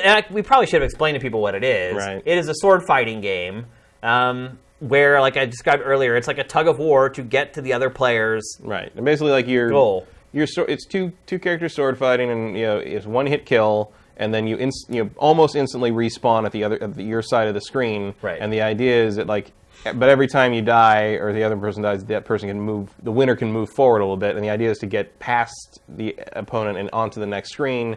If you get far enough screens in the direction you're trying to push, you win. You win the match, and then you get eaten by the Nidhogg, and that's your reward. Yeah, and it's not how many times you kill the other player. No, it's unlimited lives. It's all about getting past that. And sometimes you could, there's if you can jump, you don't even have to kill them. If you can jump over them and get the way clear, you can run for the touchdown, basically. Or you could, if you're the person who got jumped over, you can just jump into the pit and die. Right. So you respawn, but that's strategy. Like that's all part of what you're thinking about while you're playing the game. And that's why it is different. And it's not even really about the fencing, because the fencing is really simple. Mm-hmm. It's like you can attack medium, high, and low. You can throw the sword, and you can jump. And that's pretty much the extent of your abilities. But it's how you use those simple controls to forge strategies. And there's edge defending. There's a lot of depth to the game once you kind of get into the groove. And there are like jumping slashes. Like you can jump and then come down with a slash. But after you do that, if you miss, you're a sitting duck. You're basically just sitting there waiting to get slashed and killed. But I think that's the charm of this game, is how easy and simple it is to kind of pick up and play. But for people who really get into it, there is a lot of depth there. Back when I played the first game, like a noob couldn't just come in and just win. Mm-hmm. It's like people who had been playing the game actually would beat the person who came in and was just starting to play it. So there is some skill involved. It's not all luck. Although that's an element of it. Because you don't know.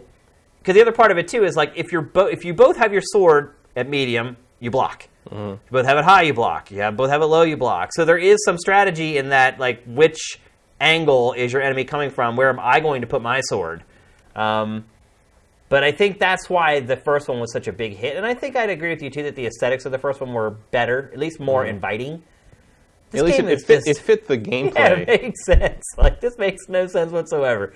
The art in this game is just awful. Yeah. Like, I know art is a subjective thing typically, but I really think you would struggle to find somebody who looks at this game and says, that's pretty. Yeah, like, I don't know why I think I saw there was some interview where they explained why they went for this art style, but I didn't actually read it. Because you didn't care. Because you could not give me an excuse. Yeah, I was like, there was no possible explanation like that would make any sense whatsoever. You're not going to save yourself from this with me. No. But look, if you like the first Nidhogg, here's more of it. There's a bunch of more. Here's a really ugly more of it. Yeah, here's a bunch of new stages for you to play. Mm-hmm. And the stages do make a difference in this game, for sure. It's not pretty, but the mechanics are the same. They work the same. I don't think there's been any changes to how the game actually plays from the first game. Mm-hmm. But at the same time, you could probably find the first Nidhogg for almost nothing. Like $1. Yeah. And this one's I think $15 as well. Probably. And yeah.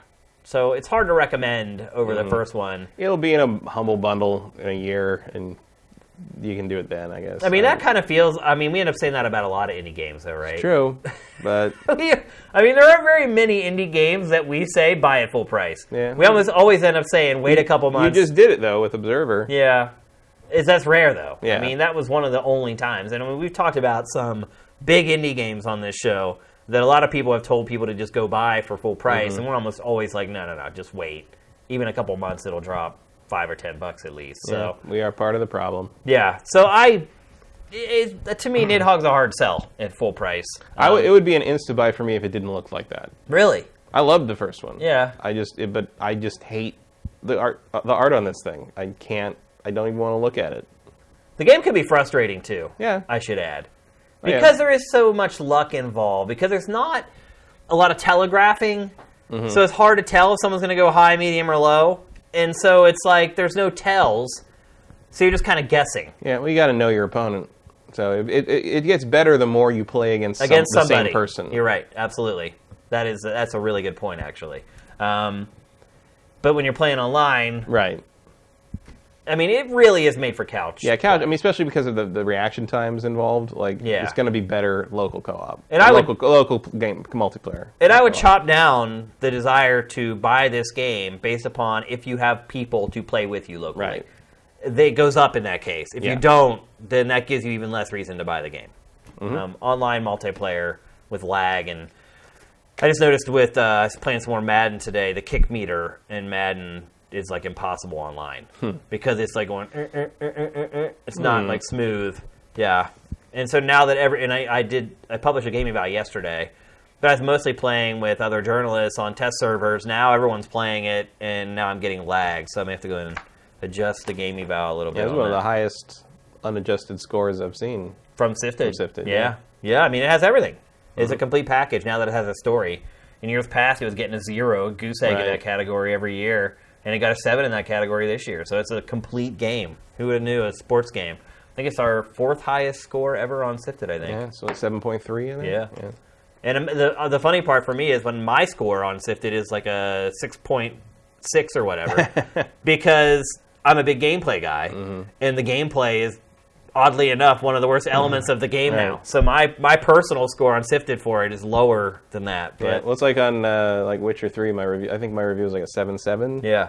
And then if you look at it, if you adjust it through my preferences, it's an 8.4. Yeah. And I'm like, yeah, that's about right. Yeah, it works. Believe it or not, it works. We've thought about tweaking the algorithm because people complain so much. They're like, oh, your scores are so low or whatever. We've thought about going and kind of increasing the impact of the user ratings on it to get the end resulting scores closer to... The 7 to 9 scale? Not even that, but so that, like, the games that we think are the best games get closer to a 10 than they are right now. But we haven't done it yet. Yeah. So. It is true that I would probably put, like, Witcher 3 somewhere in the 9.5 range, personally. Like, yeah, I mean, if you're looking at it on a typical review scale, for sure. I mean, I've reviewed games, I've done game evals for Sifted where...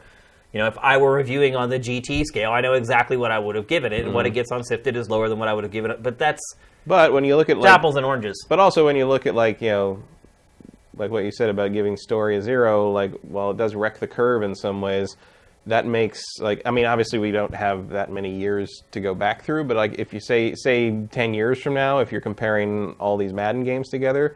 Like that makes a really dramatic difference when you're comparing those. See, this is proof of why we do it the way we do it. Because people are like, well, why would you rate story in Madden? Why would you rate story in Madden? Not a story in Madden. Well, now there is. Well, now there is. Now, how would I have expressed to you that this year's Madden is better than last year's Madden if I did not rate the story a 0 in Madden last year? It right there is a perfect example of why we do our game evals the way we do it. And again, I'm not begrudging people or other publications for doing them the way they do them. I get why they do it.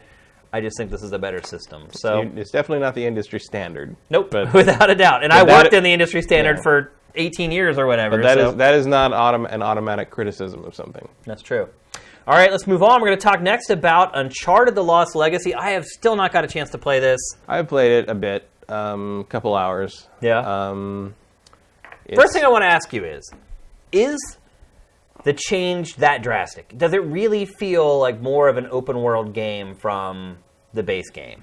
Not really. No? Not so far. I mean, It feels... I mean, look, I'm not that far into it. I've done I think I'm on, like, you know, they have the numbered chapters or whatever. No, I think I'm on 5 or something like that.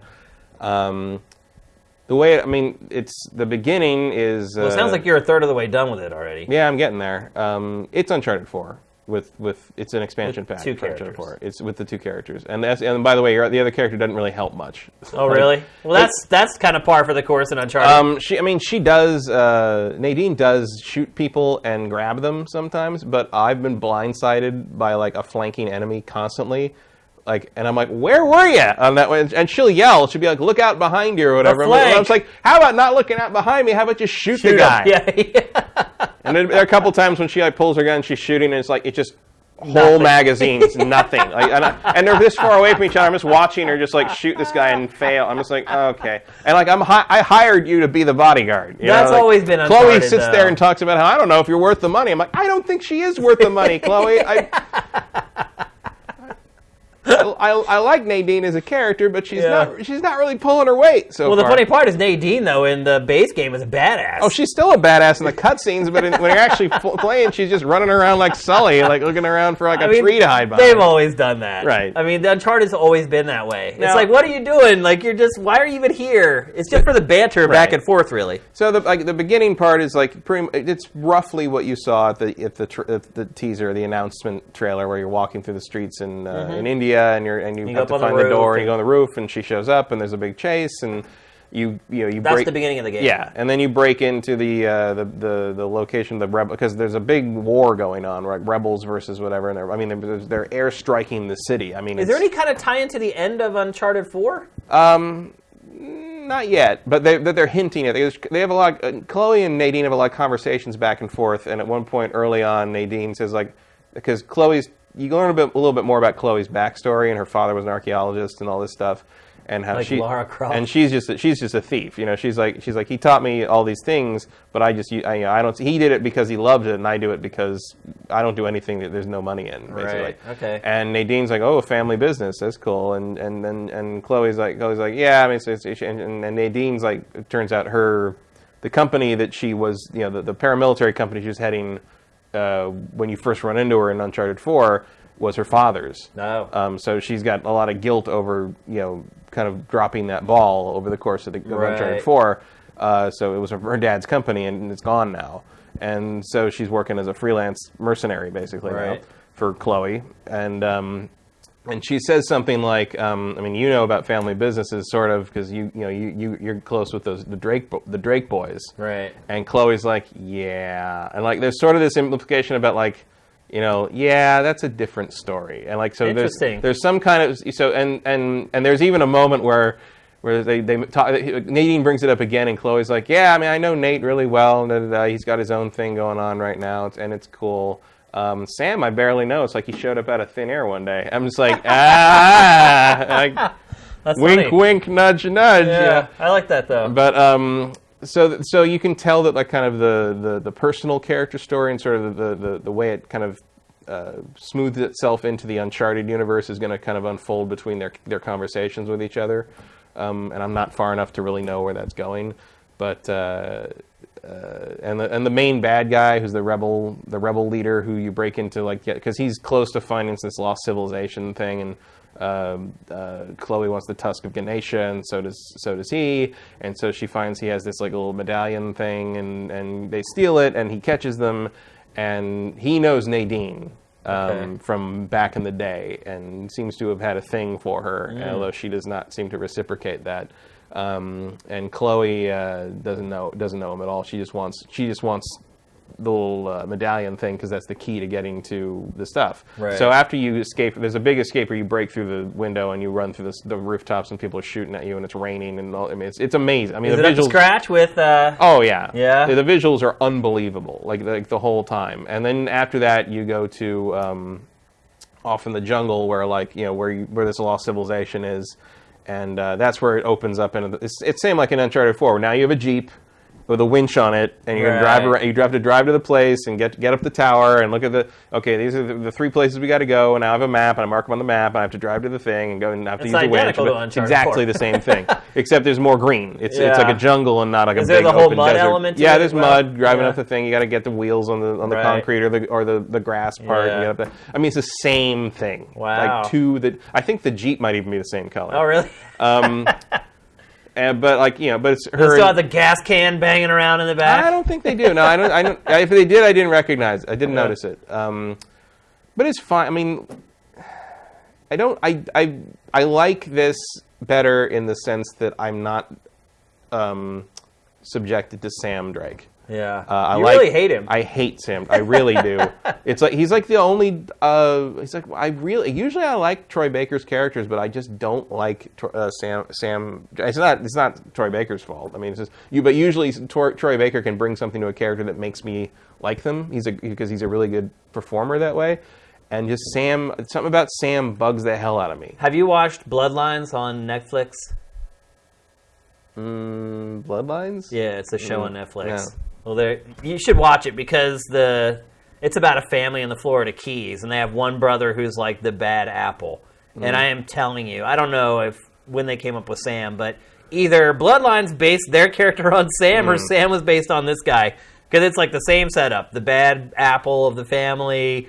They both act the same way. They're very nonchalant and kind of off-putting. Yeah.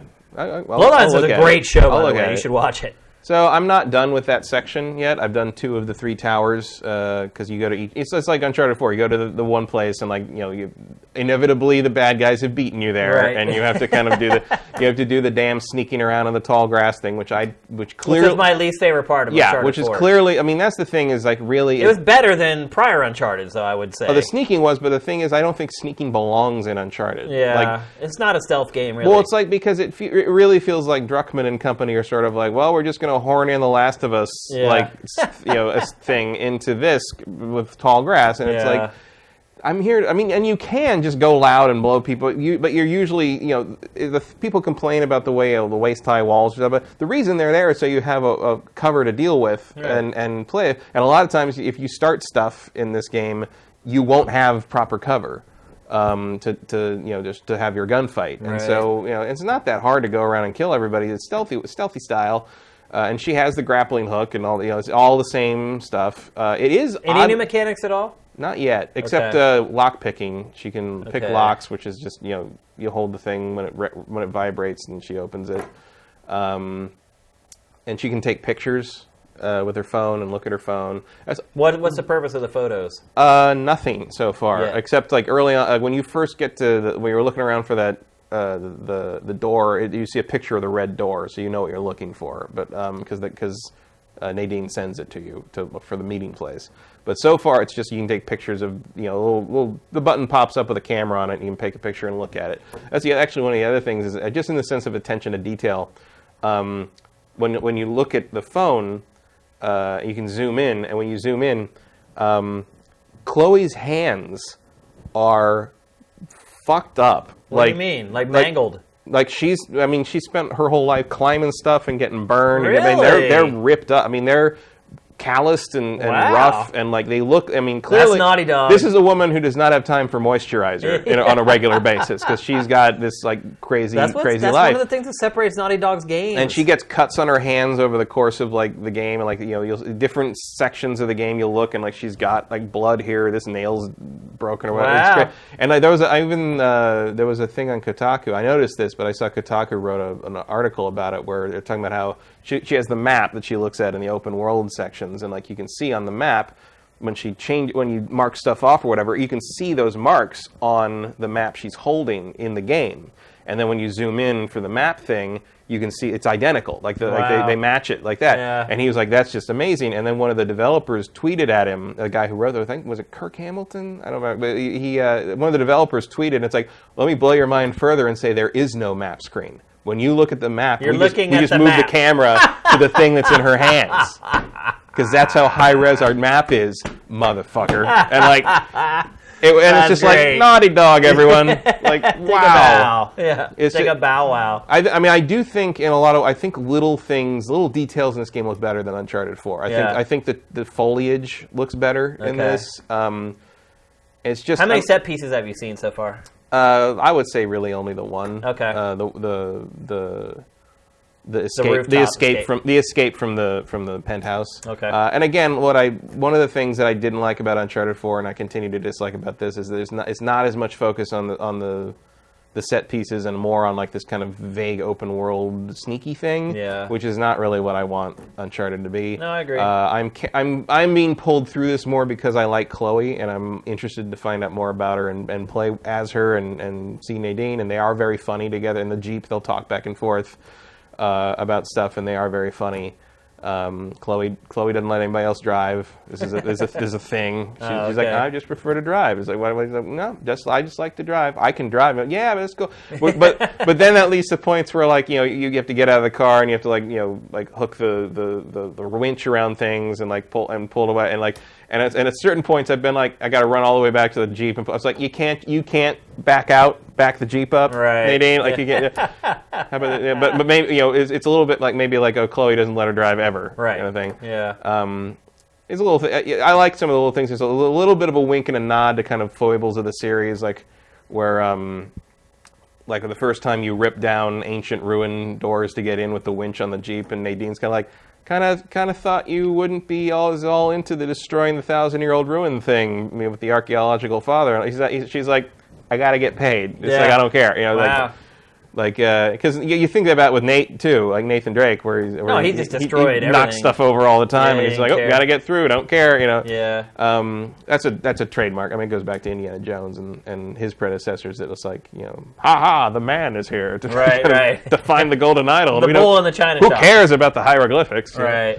But it's nicely self-aware in a way that 4 wasn't. Yeah. I think, and I like that. I mean, some people might hate that, but I don't mind kind of that meta commentary, especially on what is basically a spin-off in a lot of ways. But it does, I think. Here's the main thing: I don't really miss Nate much. That was going to be my next question. Do you miss the old cast? I literally was just about to ask that question. I mean, I will always miss Sully. Yeah. I love Sully. He's a great character. I think he's great, and I wish Uncharted 4 had been about him and Nate, and not Sam. But the thing is, like, Sully could show up. He could. I mean, he knows Chloe. Yeah. There's implications he really knows Chloe at times. And I think as long as the adventure's there, as long as the exotic locales and kind of the quest to solve the archaeological mystery is there, because that's the other thing is, like, I like when Nate gets caught up in kind of the mystery of, Shambhala or whatever he's looking for, the Urim of the Pillars. All that stuff is interesting because I love that Indiana Jones sort of lost civilization thing. And since the motivation in 4 was like, gotta buy my brother out of trouble with the Mexican mafia or whatever it was, I didn't find that nearly as interesting. No, I'd agree with that. And in this one, it's like... It kind of lost its Tomb Raiding aesthetic a little bit. And like Chloe wants a payout here, clearly, but she's still, she's still carrying the dusty books in her backpack, and she's doing the research, and she's finding the symbols, and she's teaching Nadine what all the Indian god names are, and correcting her pronunciation and stuff, and like that. And so that element's back, and while Chloe is in it for the money, she still knows everything. She, through the archaeological father thing, she still knows all her stuff, and she knows what everything is, and she's identifying what you're looking at, and like it brings that sort of mystique of discovery back. And I like, that's what I like. I like the set pieces first, and kind of that element of like that Indiana Jones discovery, uncovering the mysterious past and from these ancient civilizations. That's what resonates with me with this series. These ancient civilizations that were really good at pulleys. Like their elevator technology was a lost art for a long time till we came to the industrial age, apparently. Yeah. But like the fact that that's back is really cool, and frankly, like. I mean, I would definitely like to see them move more back to the kind of the set piece like ideas with the puzzle solving and less. Well, apparently there is a devilish puzzle in this game. The shadow puzzle thing. I think I'm about to hit that because there were one day in our admin. I saw that. There were literally like 40 stories about that same puzzle. It was the blurb was something like, about 5,000 of these have come through today, so we're going to publish one of them just so you guys are cool. Just so you know. It must be a really tricky puzzle. Yeah, I haven't gotten to that yet, so I don't know. But and there hasn't been anything particularly puzzling so far. Yeah. Very simple symbol stuff, but like it's I enjoy that, and if they would cut down on the whole sneak through the tall grass and grab guys from behind thing, I would be happier with it. But as it is, like. It feels like Uncharted to me in a way that 4 didn't because of the shoehorning in of the Sam thing and also like I guess I'm not like immediately disappointed by the stealth focus because I knew it was going to be there because I've already played 4. Right. Is it $40? No, it's 30. 30. It's 30. 6 hours. $30. Half price. Yeah, so much for the 10 to 12 hour thing. Yeah, I mean, it's probably 10 to 12 if you find all the artifacts and stuff, but who does that the first time through? Like, I probably will go back through and find all the collectibles eventually. I usually do that. Look, man, Uncharted 4 is the only one I've only played once. Oh, really? Every other Uncharted game I finished at least twice. Wow. I played the first two, like, I think 5 times each. I love the 5 times each? Yeah, wow. I love them. Like, so I think I played them when they came out, and I replayed them on hard. And I think I played through them again when Uncharted 3 came out, and then I replayed them all again when the HD collection came out, and then I went through 1 and 2 again last year. Wow. I love Uncharted 1 and 2. 3 I don't like as much, but I still like it a lot. Yeah. But 4 I just don't. 4 left me ice cold. I don't think it treated the characters properly. But I think this one treats Chloe properly. Okay. And Chloe, I mean, my favorite character, everyone makes fun of me, but my favorite character in the series is Elena. And I think Elena got disrespected. That's why I like Uncharted 3 the most. Because she's not in it? No. Because she's in it? Absolutely Okay, she's treated correctly in that. Yeah. I love that one scene with her and Nate. And Drake, yeah. Where they're at the fence. Mm-hmm. I literally teared up during that scene. It's a great way to evolve that relationship without taking your time to show it evolve. It's like Hennig is brilliant at that. See, that's why and 4 misses that why I liked Uncharted 3 the most, is because they all have great set-piece moments. And it can be argued, and I think successfully, that Uncharted 2 has the best set-piece moments. Mm-hmm. But I thought Uncharted 3 had the best story. And it still had the great set-piece moments. And I just thought that, the emotional impact and the overall impact of the third one hit me harder than the second. I totally realize you're splitting hairs. No, I would agree that Uncharted 3, emotionally and character-wise, has a harder-hitting and stronger story.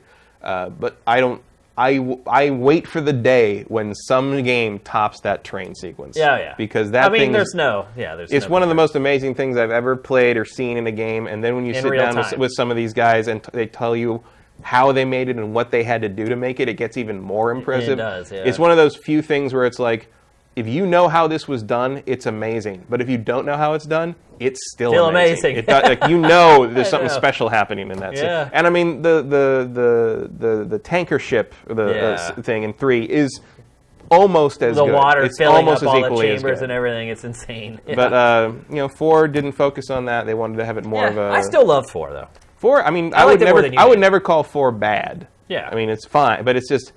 It's not. It doesn't feel like Uncharted to me. The bar was real high. It was.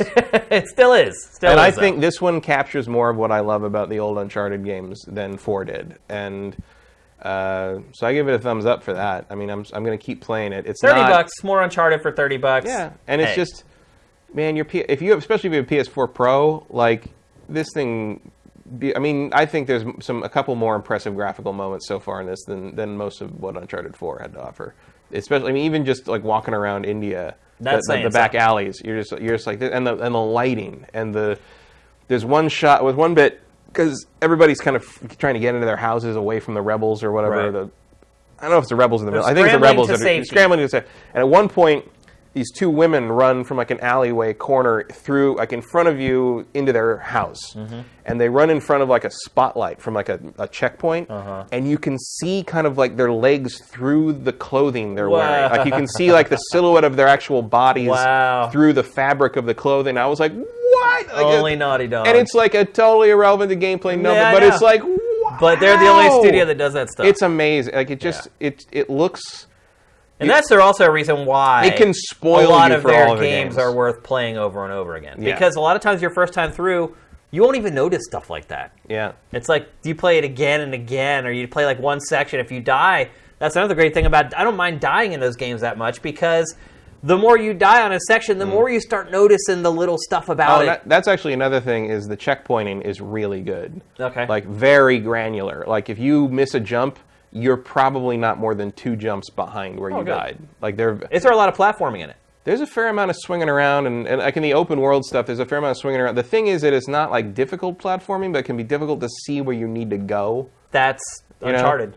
Yeah. The platforming's never actually difficult. Especially because there's sort of that established language of Uncharted where like if it's yellow, that's where you need to go. Yeah. And while that's still somewhat there, it's not. Chloe doesn't see yellow the way Nate does apparently.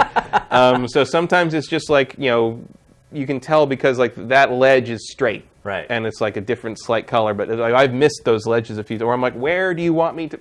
Oh, I guess, Yeah. you know, it's That's that happened kind to of me thing. in all those games in that series. So you know, but a lot of times you'll just like, you'll take the shot and you won't make it, but like you a couple times on Uncharted 4, I know it would kind of start me by the Jeep. Right. And like this one always starts me pretty much either at the jump or like one or two behind, and I never feel like I have to slog my way back through a lot of stuff I already did. So well, it is next on my list to play. So when I finish Observer, and I think Observer's probably only another hour or two long, I'll be jumping on this. And this will probably be a game we will discuss next week for episode 100, at least for a little bit, once you finished it. And by then I will have finished it as well. yeah, so. hopefully I have time to finish it. People should buy it. Just based upon what you played already for $30. I mean, if you liked Uncharted and liked Uncharted 4, it's a no-brainer. Absolutely buy it. If you didn't like Uncharted 4, I would still say it's worth trying, because if you didn't like Uncharted 4 for kind of the focus on the Drake brothers over the exploration kind of Indiana Jones thing, I think this one recaptures that very well. I guess the only reason I'd say don't buy it is if you hate Chloe. Oh. But if you hate Chloe, that's your problem. Yeah, I don't think there's too many people who would say I that. wouldn't think so. I like both of them, to be honest with you. All right, it's time for our trailer of the week. You already know. I was going to say I'll give you it's one. right here. I'll give you one guess which trailer of the Yeah. week we're running. Look, if there's one champion of our trailer of the week at this point, who is it? It is Blizzard. We've shown more trailers for Blizzard on GameFace than any other publisher by a wide margin, and we are just adding on to its lead today because at Gamescom, Blizzard has been on a tear at Gamescom. We didn't even really talk about Blizzard at Gamescom, but man, it has just been lighting it up. It's made tons of announcements. They're making tweaks to tons of stuff from Overwatch. Here's another thing. The Overwatch Rise and Shine animated short. It shows the origin story of Mei. And I never would have guessed that this would be Mei's origin story. Like, just playing her in the game, seeing the other cinematics for the game, I never dreamed it would be like this. But here it is, Rise and Shine animated short for Overwatch. We're still in the middle of this massive ice storm. It's crazy. We missed our resupply window, and we're low on rations. So, Captain Alpara is having the team hibernate. Come on, May. Cryo chamber time. Already? An hour ago. Be right there. Snowball, give me my socks back. I'm leaving the sensors on, so when we wake up, I'll have a whole new data set to examine. May, you're holding up nap time. Sorry. Bye. Fever whenever you're around. Can't find a way that you mess with my temperature.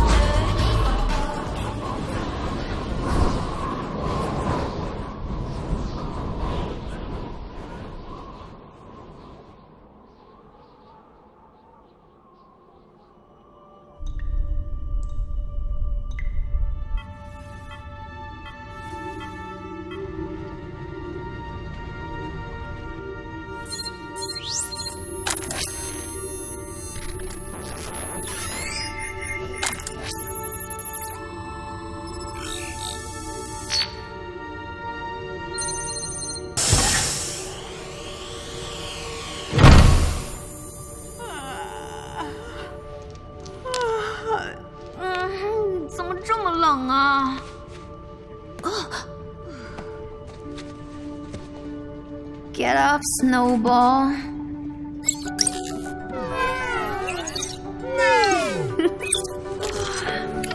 Rise and shine, sleepyhead.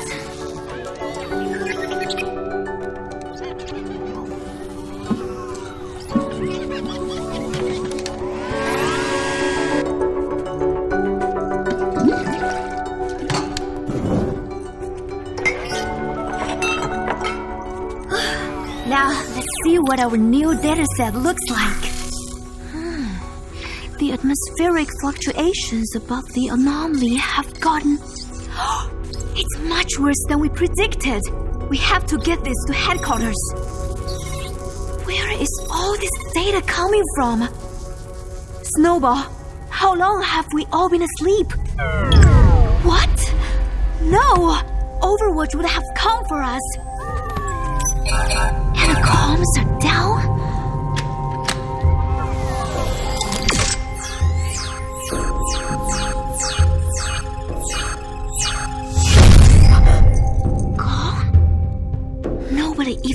knows we're here. Wait a minute. Where is everybody?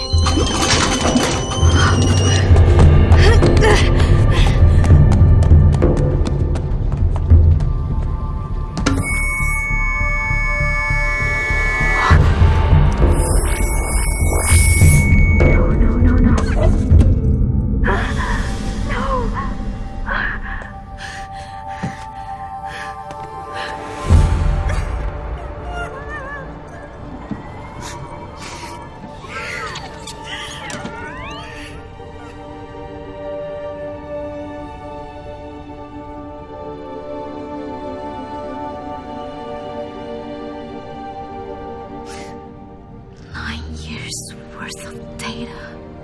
I could save millions of lives.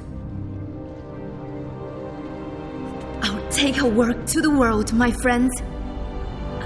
I mean, I will try.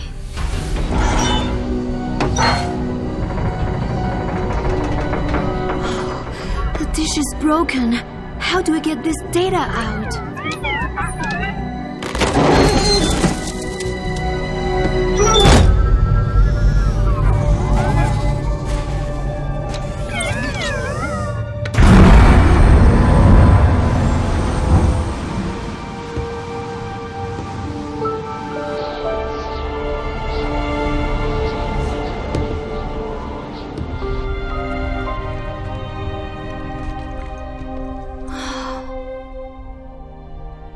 I can't do this alone. I wish you guys were here. Thank you, Snowball. At least I still have you. Let's see if we can make the batteries last a little longer. Wait, what is this? This is broadcasting on the Overwatch emergency frequency. Maybe someone knows we're here. I could just...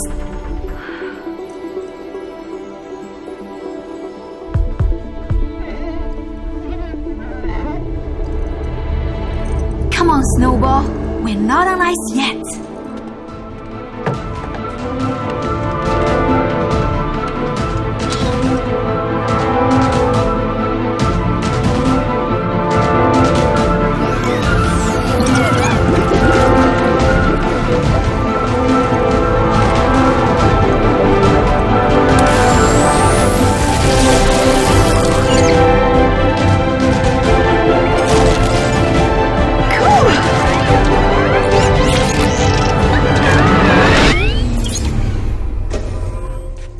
Oh no.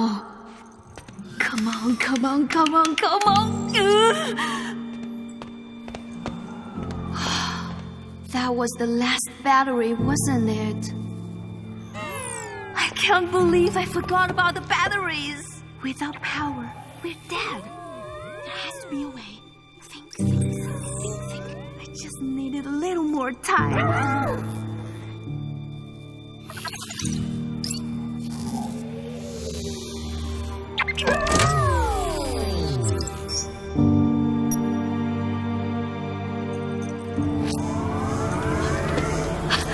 The power!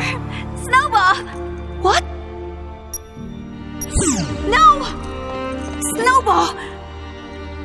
You can't.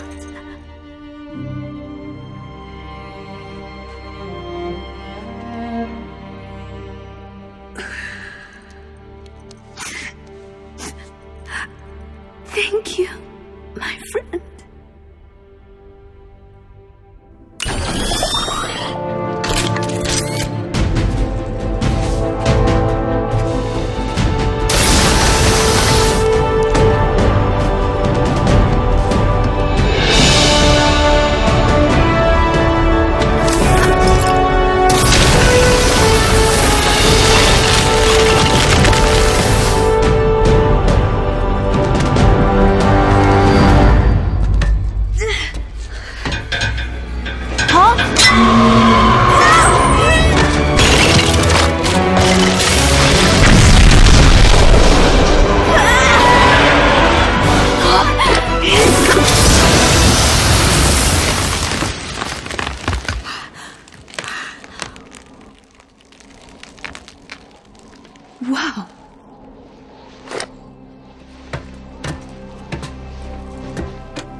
Come on, come on. Winston? Oh my gosh! Come on. People decided they were better off without us. They even called us criminals. They tore our family apart. But look around. Someone has to do something. We have to do something. We can make a difference again. The world needs us now, more than ever. Are you with me? Yes, Winston. I am with you.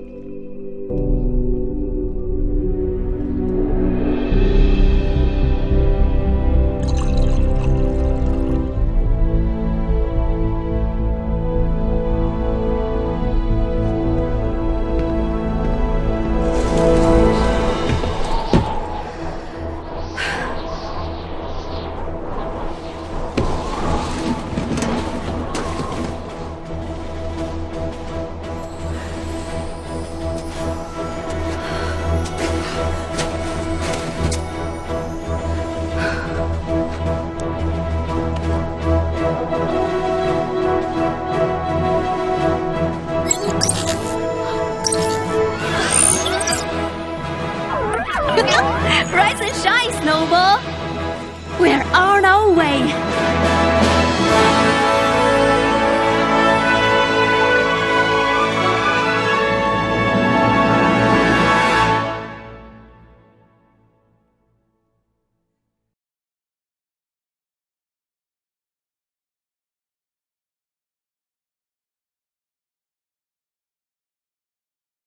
So, Matt, when do you think Blizzard is just going to make a full-on Overwatch movie? Too late to matter, if What do you mean? Warcraft is any indication. But it didn't really make that movie, though.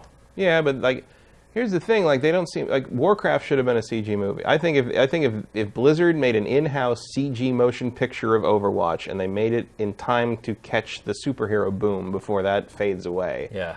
they would have a giant hit on their hands. Because I think Overwatch's lore is more compelling than anything else they have. Oh, I'd agree. 1,000,000%. And it fits sort of that bright, bouncy sort of like Big Hero 6 thing, but it also like it, Pixar style tugs. If you told me that was made by Pixar, I'd believe you. Yeah. Well, they also put out a great cinematic for Hearthstone at Gamescom. Well, cinematics And it was have like always a been their big Disney thing. CG. Yeah. It even had like a musical number in it. Like, I know that's not really their business, but like, if you made like a CG Overwatch movie and you could shop that around to any studio in Hollywood and they would snap it up immediately. Because I think it would be huge. And they obviously have the facilities and the capabilities to do it. So the question is, is investing all that time I mean, that's the thing, is I think worth the money you're going to make? No, I think it might be worth the money, but the thing is, I don't think that's what their company is. It's not. Like the CG department is there to support the games. It's not there to make their own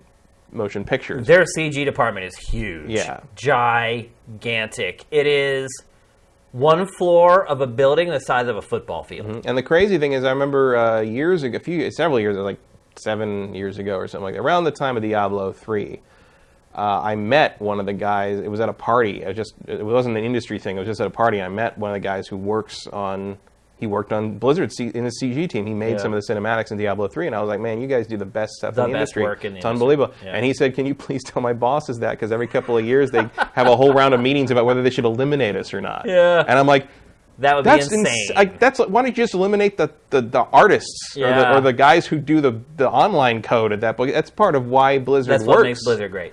Blizzard shouldn't mess with anything. No, formula's working, Blizzard. I don't know if you've noticed. See, that's the case of people just tinkering because they think they need to tinker. Yeah. And it happens in every corporation. You have these people who maybe don't have enough to do and they're bored at their jobs. And they're like, where can I go stick my stick in the hornet's nest and cause some problems? It's like, no, everything's good.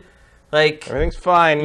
Everything's going great. Like, let's just keep it going. Like, if things start to go south, then we'll start looking at changing things. Like, I mean, you do have to keep ahead of potential problems, but it's like, And I know the CG wing of Blizzard must cost a lot of money. Yeah. But it's like, I feel like one of the reasons Overwatch became as popular as it did is because those trailers they started putting out even before the game came out, it set the tone, it let you know the characters, it told you enough but left you wanting more. Like it just really, because it elaborates on the central themes of the game. Like the central theme of the game is very much about humans and their relationships with robots. Yeah. There's a whole thing in the backstory of that, whereas like the main theme of the game itself is get the fuck on the payload. Yeah. There's not a lot of nuance to Yeah. but like the fact that they've surrounded the game with that is one of the things that keeps the fans talking about the game when they're not playing the game. You're absolutely right. And that's key. Like that gets people excited about the characters they play as. It gets people excited about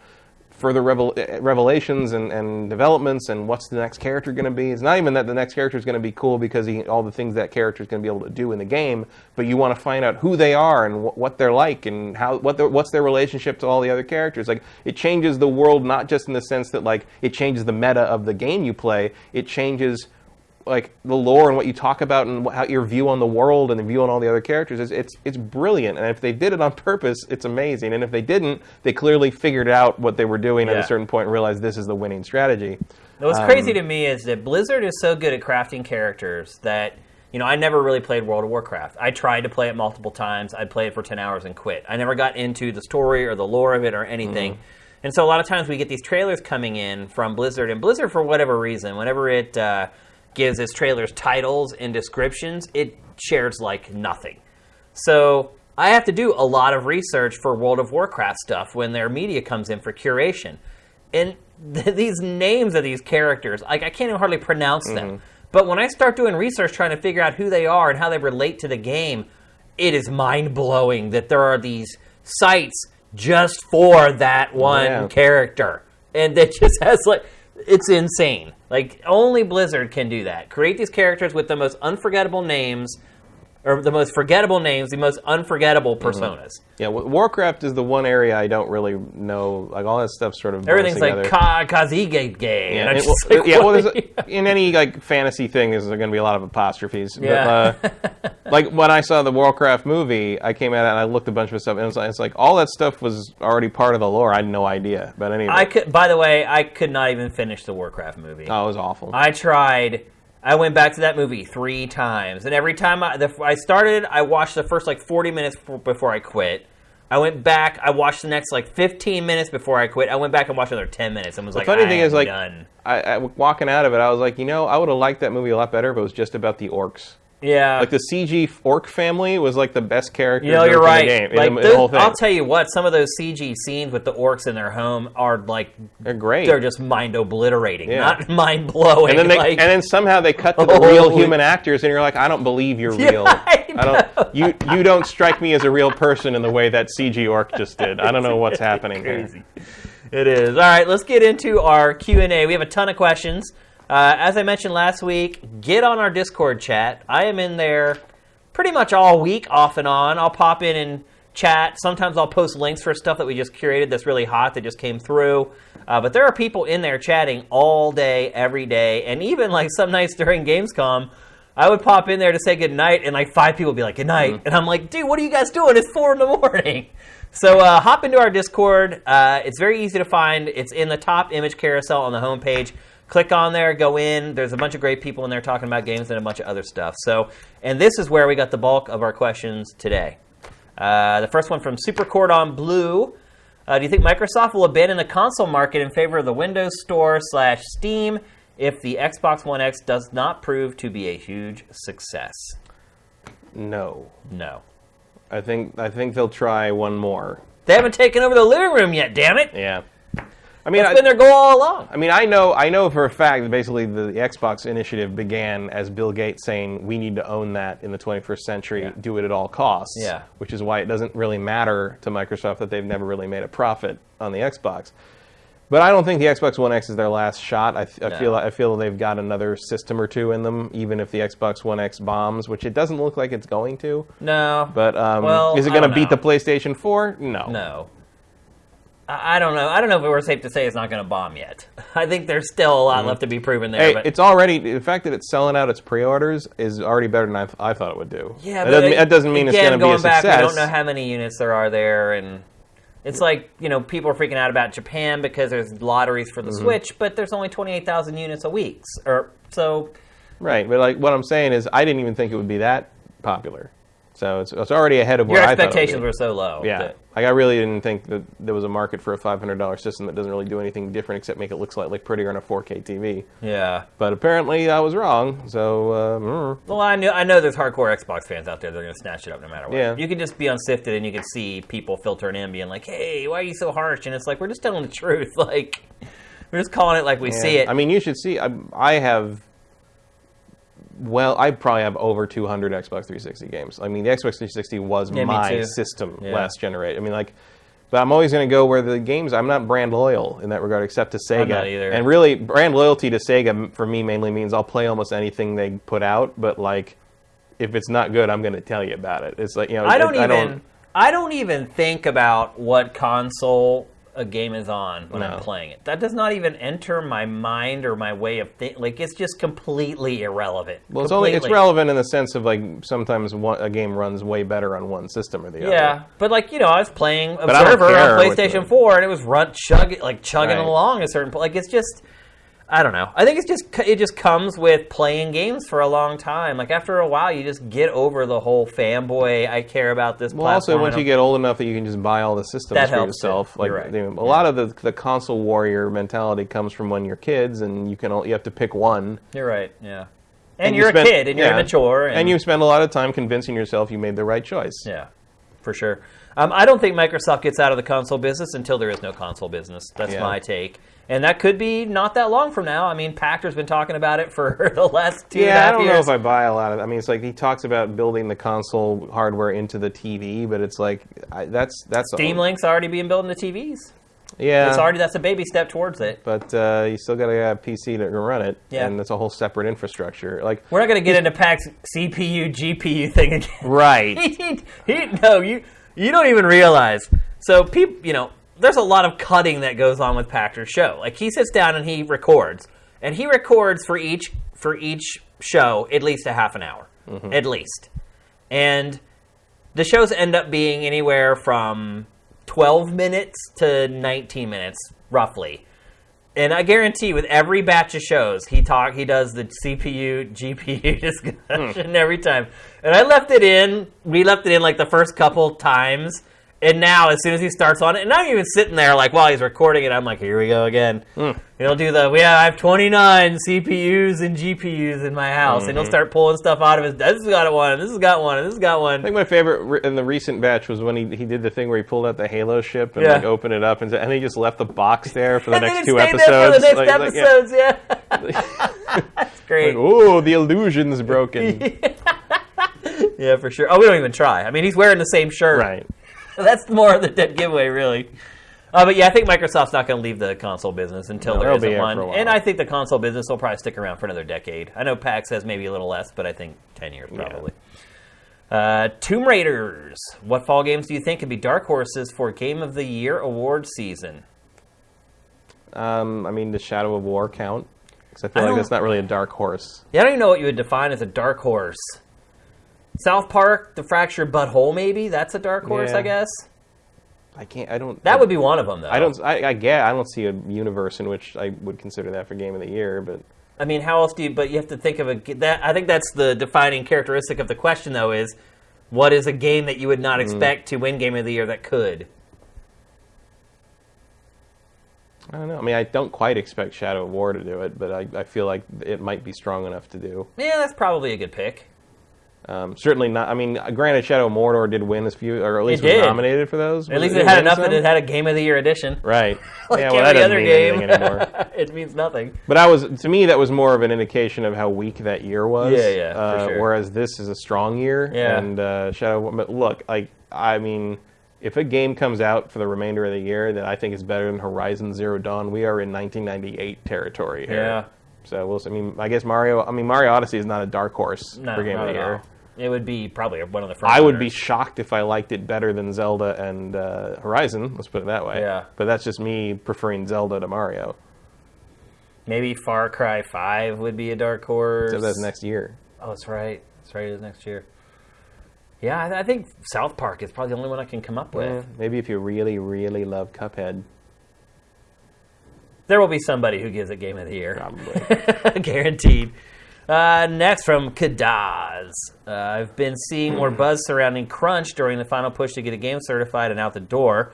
No doubt this was spurred on by the feature from Polygon, I think. Yeah, it was an excerpt from a book that another guy wrote who used to write. He was a writer for on Spec Ops: The Line and Borderlands: The Pre-Sequel and Evolve. And he was at 2K for a long time. And then he retired, or he quit, and I think a few months later he's like, he's writing a book, and this is the book, and it's basically about his time as a game writer, developer / producer.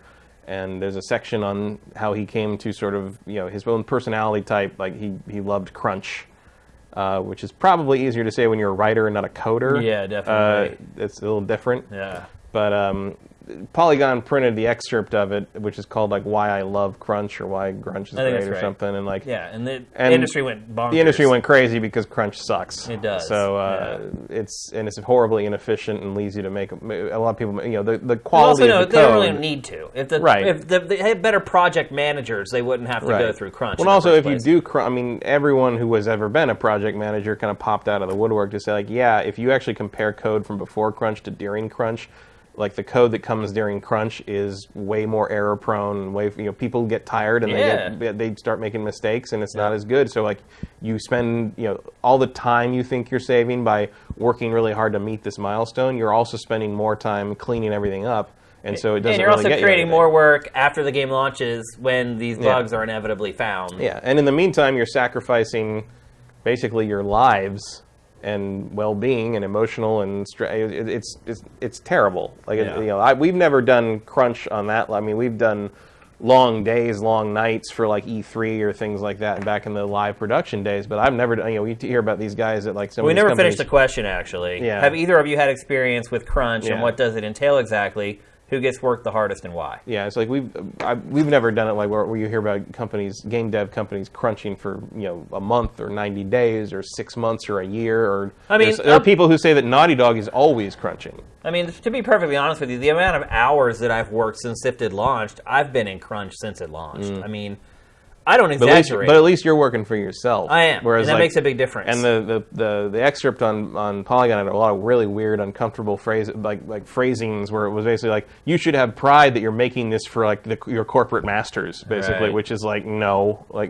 Well, I think that's a very different scenario from working for yourself. Yeah, I mean, as far as answering your question, have we ever experienced crunch? I mean, we had crunch. I mean, the closest thing you could get to it was like when you re-platform a website and you have a deadline and you have sales and marketing that need the new ad products to start running because they have $1 million deals with a marketer or an advertiser that needs to absolutely start at this exact time on this exact day. Yeah, I mean, that's probably the closest I had to crunch. As far as at my job, other than Sifted, where I just feel like I've been living in crunch for like 3 or 4 years now. But I think the best experience I have, and probably you have as well, as far as dealing with crunch in the purest form, as far as being a video game developer, is doing interviews with developers after they've finished the game. So not at the preview event, at like the launch event, where they're there getting hammered. And you get like the little bit of time to talk to them before they're allowed to go get drunk. And it is weird, too, how they're handled, the developers, because like the PR people know that they want to get drunk. And no, I'm not kidding. Yeah. Like they know that they have just come off this horrible like 3 months of their life, and they just want to get drunk with the people they've been working with. And so you get, these interviews are short. Like you get like 4 or 5 questions, and then the PR is like tugging on your shirt saying, okay, you're done.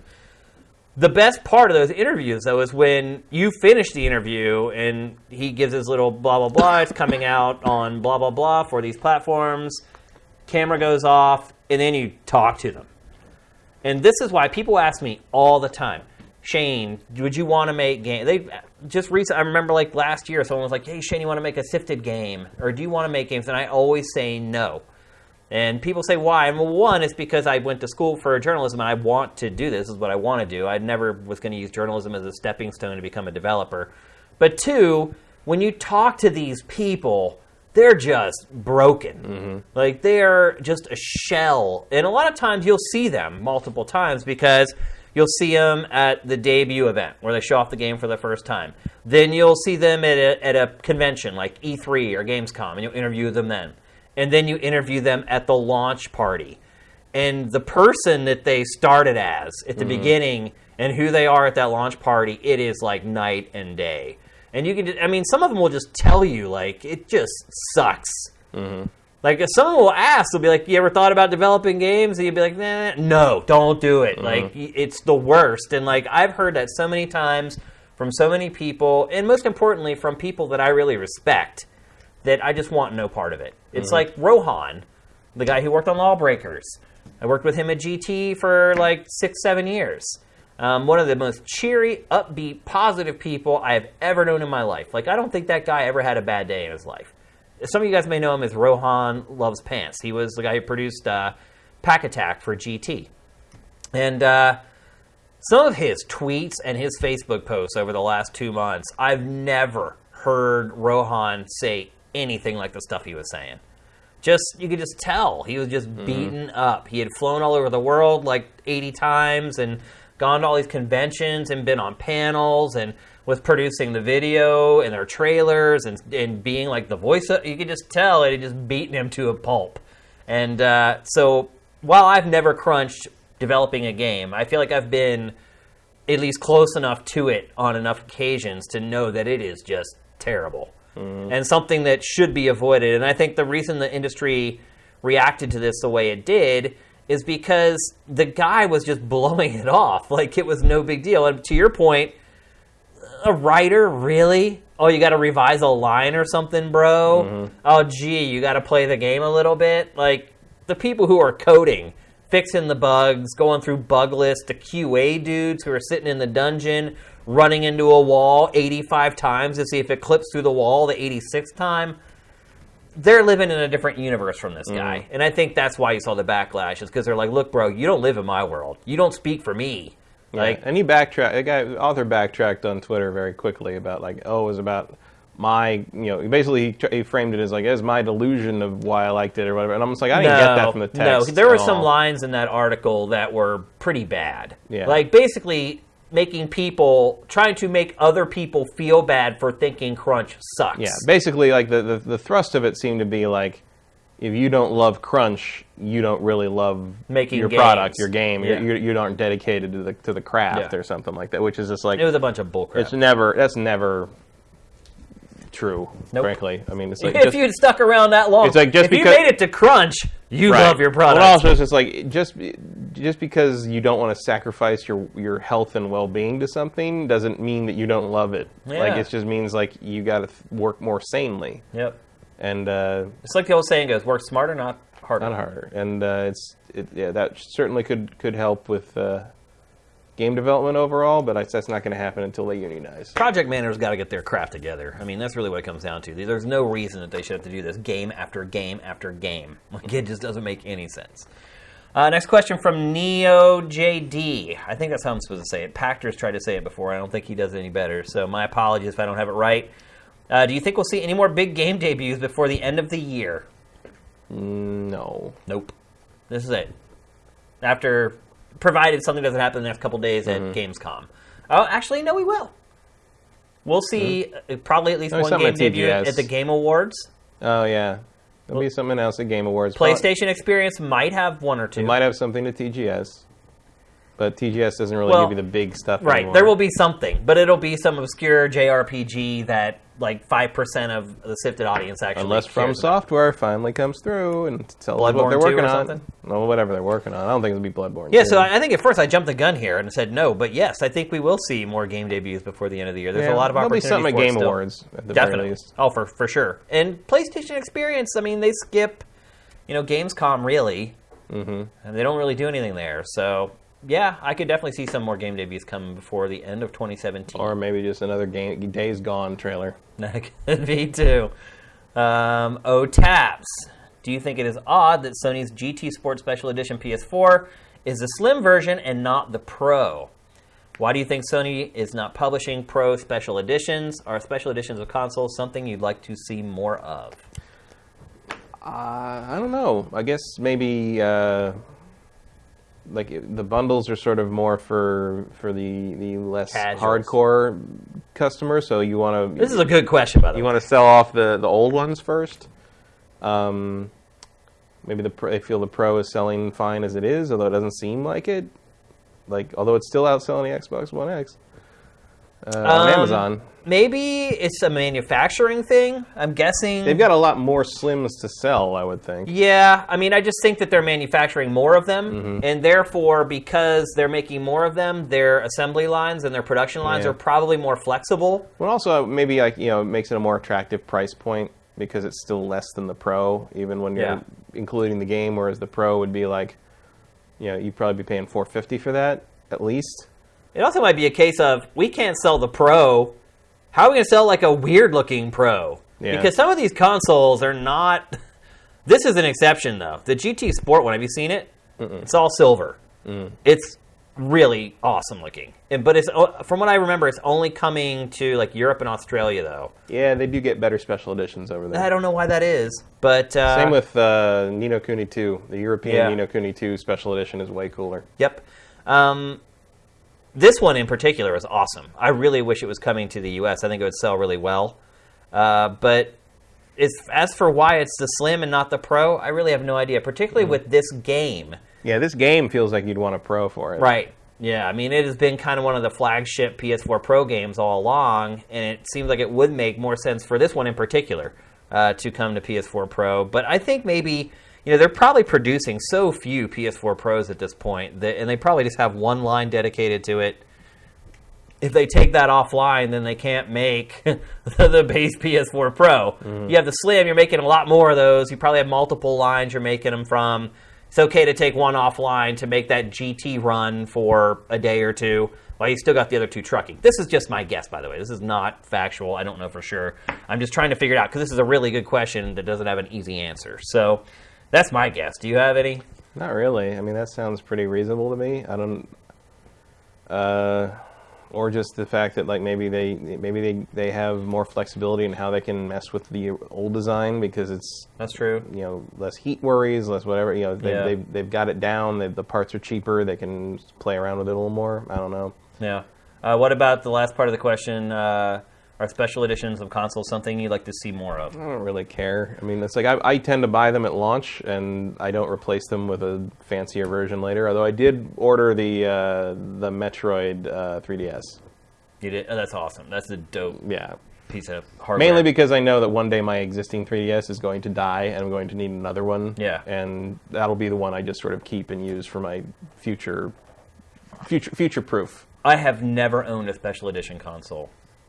No, that's not true. I'm trying to think if I have. I bought, not a console, I bought a Game Boy Advance at the Pokemon store in Japan because it was this crazy metallic forest off green that they only made 2,000 of. And I've never even opened it. I brought it back from Japan, I put it underneath in our cabinet, and it has sat there ever since.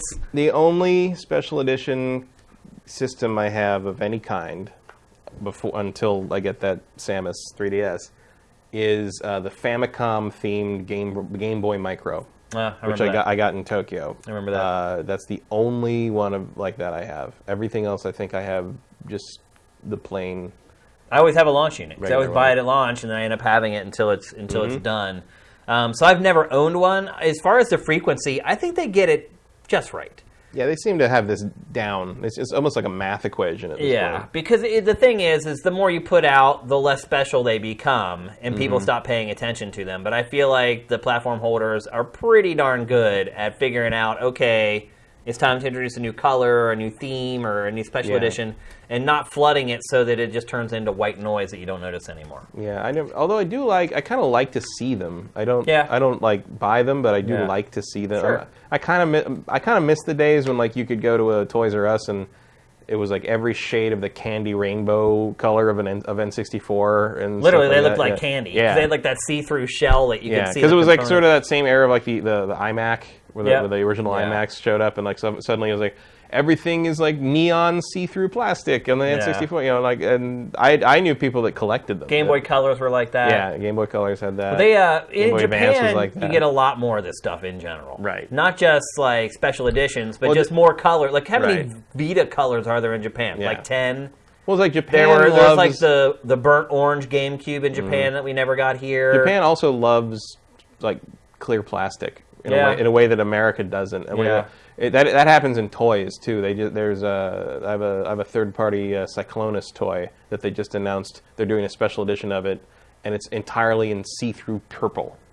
And it's a $250 toy that, like, I'm like, is someone going to buy another one of those just to have it in see-through purple? Like, that's because it's supposed to represent when he was scanned by Unicron or something. Right. And I'm just like, that is and the thing is, it's sold out. Yeah. And Well, it's because just it's going to be a gone. collector's item. Yeah, it's like It's all supply and demand. it's not even official merchandise, but people love the see-through stuff, the clear stuff. People love it.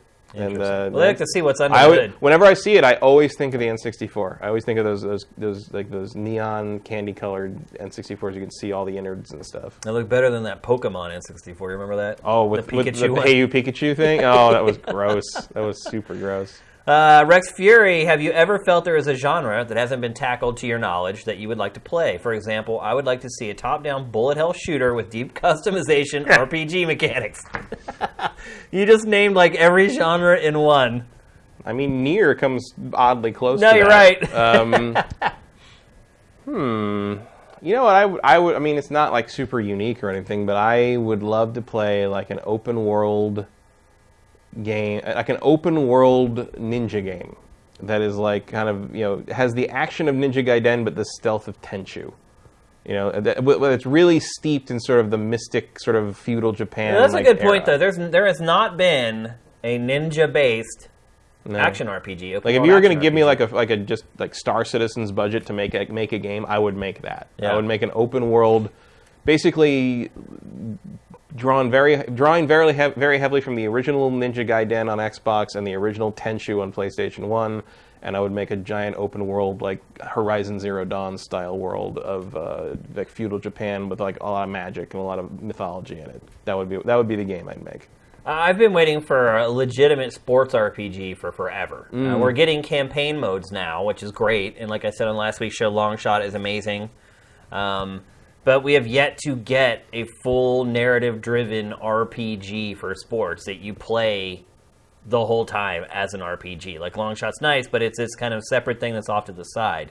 I want a sports game where you're in it the whole time and you play through a franchise mode as that character. You get traded to other teams and you're still playing as that character. So that would be the dream for me. I think pretty much everything crossed with an RPG at this point is kind of the thing. I think the other thing I would want to do is, as a big space sim fan, like I think Infinite Warfare came brushed up against this, but I would love to be able to have like Wing Commander style like dogfight stuff, but be part of an evolving like existing war, you know, and like, but you command that carrier you're in, and sort of you have to decide and follow orders or decide on your own where to go, what to fight, you know, which task force to join, like that kind of thing. Kind of a, like I don't know how I describe it, but sort of a turn-based strategy / action dogfighting space sim thing. Like I guess Crusader Kings, but with like, or I guess it'd be like what we talked about with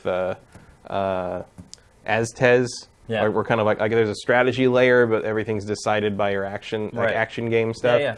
So something like that, but with space sims would be, I think, my one of my ideas. Maybe like Sins of a Solar Empire, but the battles are decided in real time. I guess House of the Dying Sun brushes up against that a bit too, but not to the degree that I want it to be. Like not the granularity I'd want it to be. I need more action RPG in that thing. Okay. Francis Alex, with the just announced crossover between, and did you see this today, by the way? No, I didn't see this. It was just announced. This was curated to the site, and 2 minutes later he asked this question. With the just announced crossover between Assassin's Creed and Final Fantasy 15, believe it or not, that is 100% true. What do you think are the benefits of doing this kind of thing, besides the obvious cross-promotion between franchises? And do you see more devs and publishers doing events like this in the future? So what is it? Like it's costumes? It's for Final Fantasy 15, and it's mini games and costumes essentially. But they put out a trailer today that makes it's crazy. It's Assassin's Creed in Final Fantasy 15. It's the craziest mashup I've seen in a really, really long time. Well, I mean, to be fair, Ubisoft seems to really get along with the Japanese companies in a way that most Western companies don't. Yeah. They have this relationship with Nintendo. They're doing the Mario Rabbids thing. It's not the first time Assassin's Creed has crossed over with a Japanese game, because you could wear the Assassin's Creed robe in Metal Gear Solid 4 because Kojima worked with them on kind of the open world idea. Yeah. There's a story that goes that like basically the Metal Gear Solid 5 team or 4 team had told Kojima what he wanted to do was impossible, and then he saw Assassin's Creed at E3 and was like, they just did it, so don't lie to me. And like, so that was one of the reasons 4 got delayed, is they basically tore it apart and made it more closer to that kind of idea. And one of the reasons you can wear that robe is because Ubisoft helped them out on that. Right. And so this seems like just kind of another step in Ubisoft's ability to kind of work with these Japanese companies in a way that very few people on the other side of the Pacific have figured out. It's more beneficial to Ubisoft than it is, I think so. Square Enix. Any kind of exposure to Western game IPs you can get in Japan, I think, is a good thing, because there's so much resistance to accepting a lot of that stuff. And I don't know how Assassin's Creed sells over there, but I can't imagine it's tremendous. It's not just in Japan, though. This is happening everywhere, everywhere. And I'm just saying it's more beneficial to Ubisoft because Final Fantasy 15's already made its money, or not made its money. There'll be sales trickling in here or there. This is not going to change that. But that whole other audience of people, there are a lot of people who only play Japanese games. Reaching that whole other audience of people with your IP just before your IP is about to launch, by the way. Yeah, well, I feel like hugely beneficial for Ubisoft. The flip side of that is I feel like the people who only play, it's not like they don't know Assassin's Creed is a thing. It's like there are people out there who may not know a new one's coming, though. Yeah, be hard to miss. But I mean, it does make sense in the way that like they're kind of relaunching Assassin's Creed here, and they need all the help and all the eyeballs they can get. So why not put it into Final Fantasy 15? I guess Final Fantasy 15, because it's like, is that really going to get you a whole lot of, I don't know how widely played 15 is right now, but I feel like the ship's kind of come and gone on that game. Yeah. But sure, why not? Well, I think the idea is that they have all this DLC that's coming out for Final Fantasy 15 still. And so it's still a viable platform for marketing. It's a decent synergy where it's like it gets Final Fantasy 15 players to be aware of Assassin's Creed Origins. Maybe someone who likes Assassin's Creed but is done with Final Fantasy 15, like me, would potentially boot up Final Fantasy 15 again to see the Assassin's Creed stuff. Right. Which I probably won't do, but like you probably won't. I'm probably more of an exception there. Also, I think someone else still has my copy of Final Fantasy 15. I let someone borrow my copy of Final Fantasy 15 like at the end of last year, and I still don't have it back. And you don't remember who you loaned it to? No, I do, but it's not really something I mind. It's like whatever. It's like, give me that back so I can never play it again. No, you'll probably want it back someday. One day.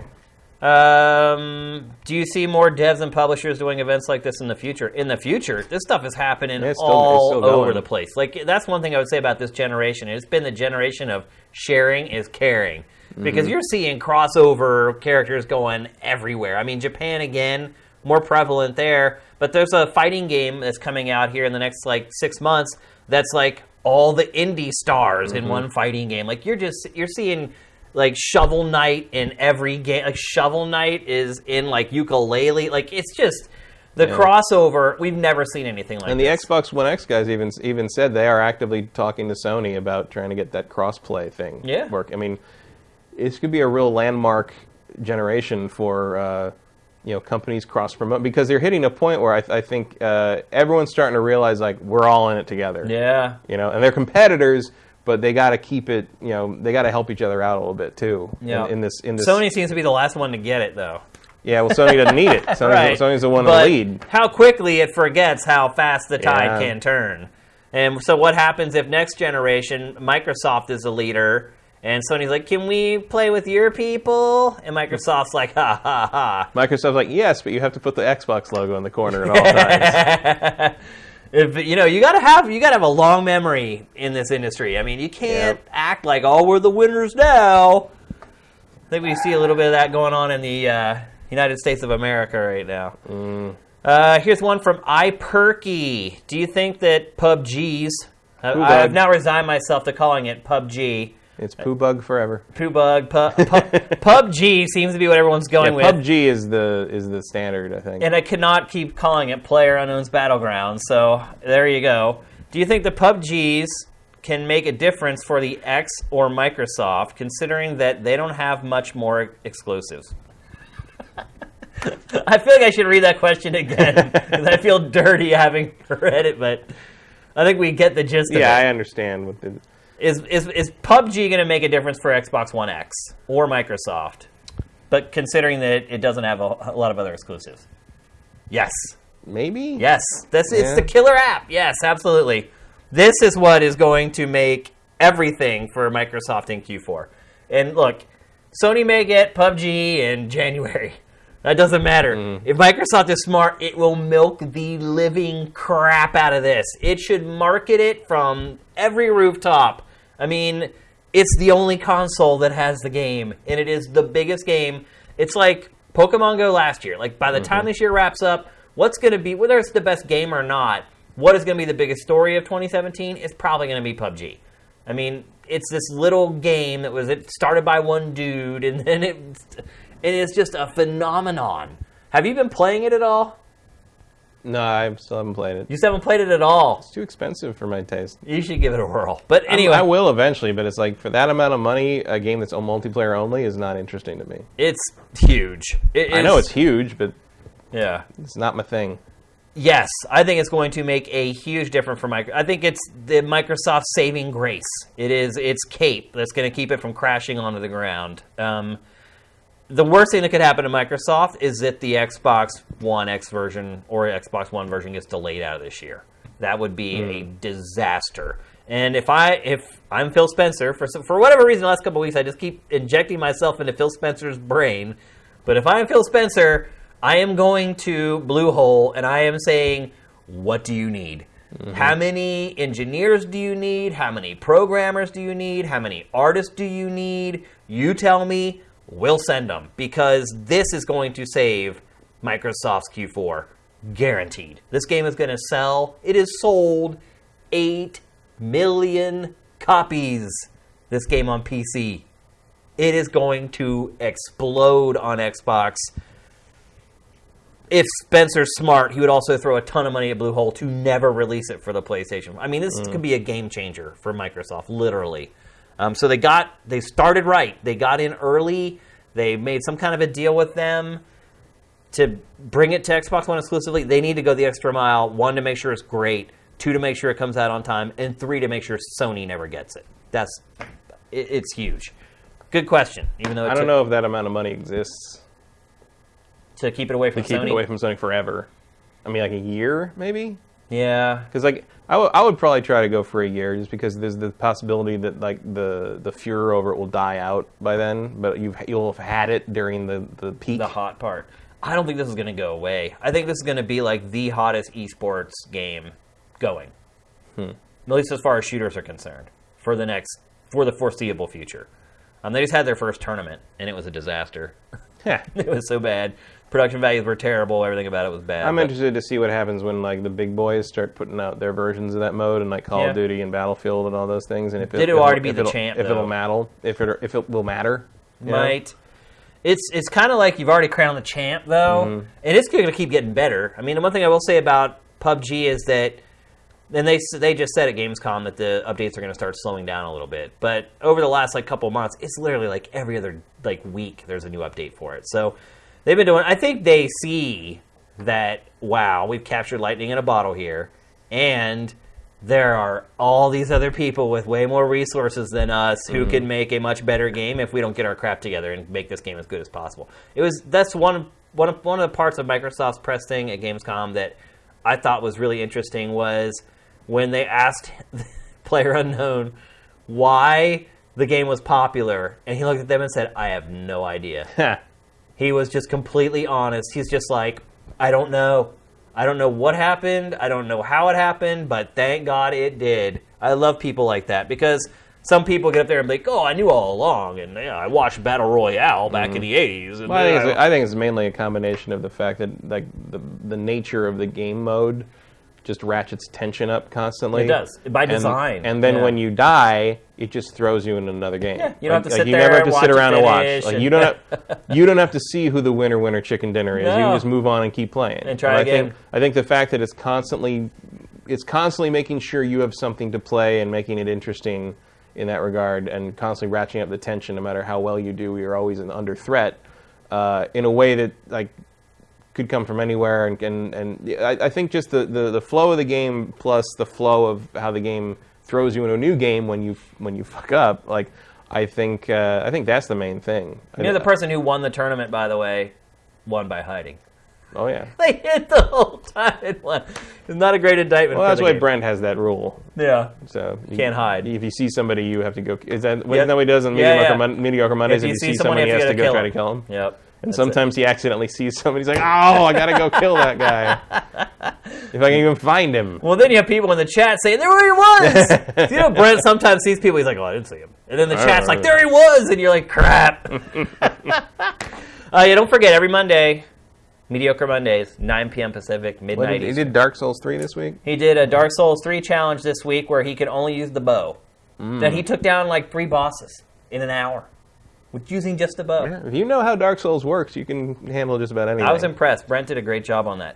Keep watching. This Monday he'll be back. And the cool part, too, is you guys can vote on what he plays next and what the challenge is. So we're going to kind of keep going with like these challenge episodes where you guys challenge him to do something and he gives it a go. So here's our last question from J. Reed Vic 7. Will games as a service and the continued dominance of GTA Online make it difficult for even Rockstar themselves, or itself, to top it with Red Dead 2 and GTA 6? Does its success validate games as a platform being more lucrative than annual biannual releases? I think it does if you talk to 2K. If you talk to them, yeah. I don't think Rockstar is... Like, I think no matter what they do, Rockstar is an outlier. I would never take Rockstar as a template for anything. No, you can't use anything that Rockstar does and say it's going to work the same for someone else. Right. Yeah. And I don't think Red Dead 2 is really going to be affected too much there, but I do think whatever GTA 6 is has to be a much more complete package than what GTA 5 launched as. Yeah. Because GTA 5 kind of slowly grew itself into what GTA Online is now, and I don't think people are going to be patient. Like, no one's going to wait a year for the heist update this time. You know, that thing has to launch with a complete satisfying single player game and a complete satisfying online game. And you know, even if they're just sort of continuing the same ideas into the new game and adding the newer content later, I think the pressure is definitely on for GTA 6. Well, I would say this. I would say GTA 4, Rockstar got more money from me other than what I spent on the base game. GTA 5, they never got another penny from me. That's true, but I feel like we're weird there. Are we? Well, they must be getting money I mean, I'm not somewhere. denying they're not making money. They are making money hand over fist, but... I would have much preferred like an equivalent of Ballad of Gay Tony and Lost and Damned. Yep. I would prefer single-player content there. I mean, it seems like the core folks, that's how they feel. The more casual players are just happy to play GTA Online and buy a new hat or... So I think the pressure's on for car, GTA 6, a but at the yacht. same time, I don't think anybody's going to not buy it. Yeah. I mean, it's GTA. Well, yeah, I mean... No, yeah, I mean, this is a bad example. It's a good example, but a bad example. It's a good example because it illustrates how a game was taken over by microtransactions. But it's a bad example in that the game that is used is a game that's going to sell no matter what. Yeah. It is, if there's one license to print money in the video game industry, that's it. And at this point, I feel like I don't know if people are buying a copy for every house, every room in the house, or I don't get it. I mean, it's as mysterious to me as like back when PlayStation 2 it was still selling tons and tons every month, and I was like, who doesn't have this I yet? know. I mean, the GTA thing is mind-boggling. It really is. Like, who doesn't have this game by now? Twice. It's really crazy. Yeah, I have a 360 and PS4. I mean, kudos to Rockstar. Every once in a while, I've considered buying the PC version. Have you? But I'm just like, nah, I don't want to go through that again. Yeah. I've already completed 100% It's twice. a huge game, too. It takes a long time to 100% that sucker. All right, so that's it. Great questions, guys. Another great round of questions. Maybe we shouldn't do chat questions anymore. We should ask for them in advance. Oh, chat's not going to like that. I'm sure we'll get comments underneath the episode for my statement there. We will do chat comments. As I said, next week, episode 100. Hard to believe we made 100 episodes, and we wouldn't have done it without you guys. So thank you very much for your support, moral support, financial support, the whole 9 yards. Things are going to be changing here, folks. So this is kind of the last GameFace under the old guise of Sifted, the old financial structure of Sifted. By next week, we should be moving to our Patreon. And just kind of a precursor to that, when we do launch a Patreon, share. All over social media, wherever you see it, share it. As you guys know, it's really make or break for Sifted at this point. I know this has kind of dragged on a little bit, and it's like we had all these episodes of Pactor Factor going on YouTube where he's like, oh, this is the next last episode. This is the last episode, and now we're shooting another round of episodes tomorrow. But if we don't hit our goal on our Patreon, we're going away. It's not a joke. It's not a ruse. So, Don't appreciate your ruse, man. yeah. I mean, the one thing I think I will say is my wife, she's had some crazy stuff going on at her job over the last, month and a half or 2 months. And she's like, the thing about pressure is you don't realize how much is on you until it's gone. And in that moment when it's gone, you really realize, oh my God, that was weighing on me so hard all this time. And I feel like I'm in the same place with Sifted, and I'm about to get that relief one way or another.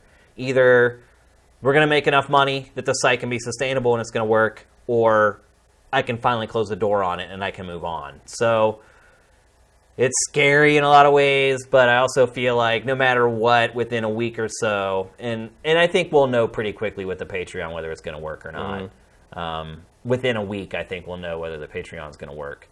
One way or another, I'm going to have some closure on this. So I'm scared, I'm excited, I'm nervous all at the same time, but in a lot of ways, I'm just relieved to finally end the struggle. I mean, it has been so hard, man. Like, I have worked so hard and so long, and I can't keep doing it, and that was one of the big reasons why this kind of had to happen. So when everything happens next week, and we'll probably talk again before then, but I just wanted to kind of put it out there, like, we need all your help when the Patreon launches. Like, talk up the site, share it. Liking doesn't do anything, and that's the problem. Like, share. It's like we put up the Big Six on Facebook, and people like it, but they don't share it. The sharing is the key.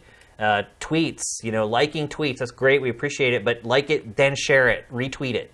That's what makes the difference. That's how you get the pin action. You start here, and then it splinters off, and then if it splinters off again, it can splinter off again and again and again, and that's how you get sort of that mass response to something. So just asking for one last little help over the finish line here, folks, and see if we can make it happen. So I do want to thank you again. We never would have made it to 100 episodes without all you guys. You guys have been incredible. Crazy thing is, I think I'm going to actually have lunch with a sifter here in LA on Saturday. One of them is in town for their honeymoon with their wife, their new wife. I don't know if she's going to come along, but Either way, that's it's a hard conversation to introduce. yeah. Well, as long as we're here. Yeah. But I think I'm going to have lunch with a sifter in LA this weekend as well. But thank you guys very much. Thank you for watching as always. Thanks for your great questions. We'll see you next week for episode 100. GameFace is up and out.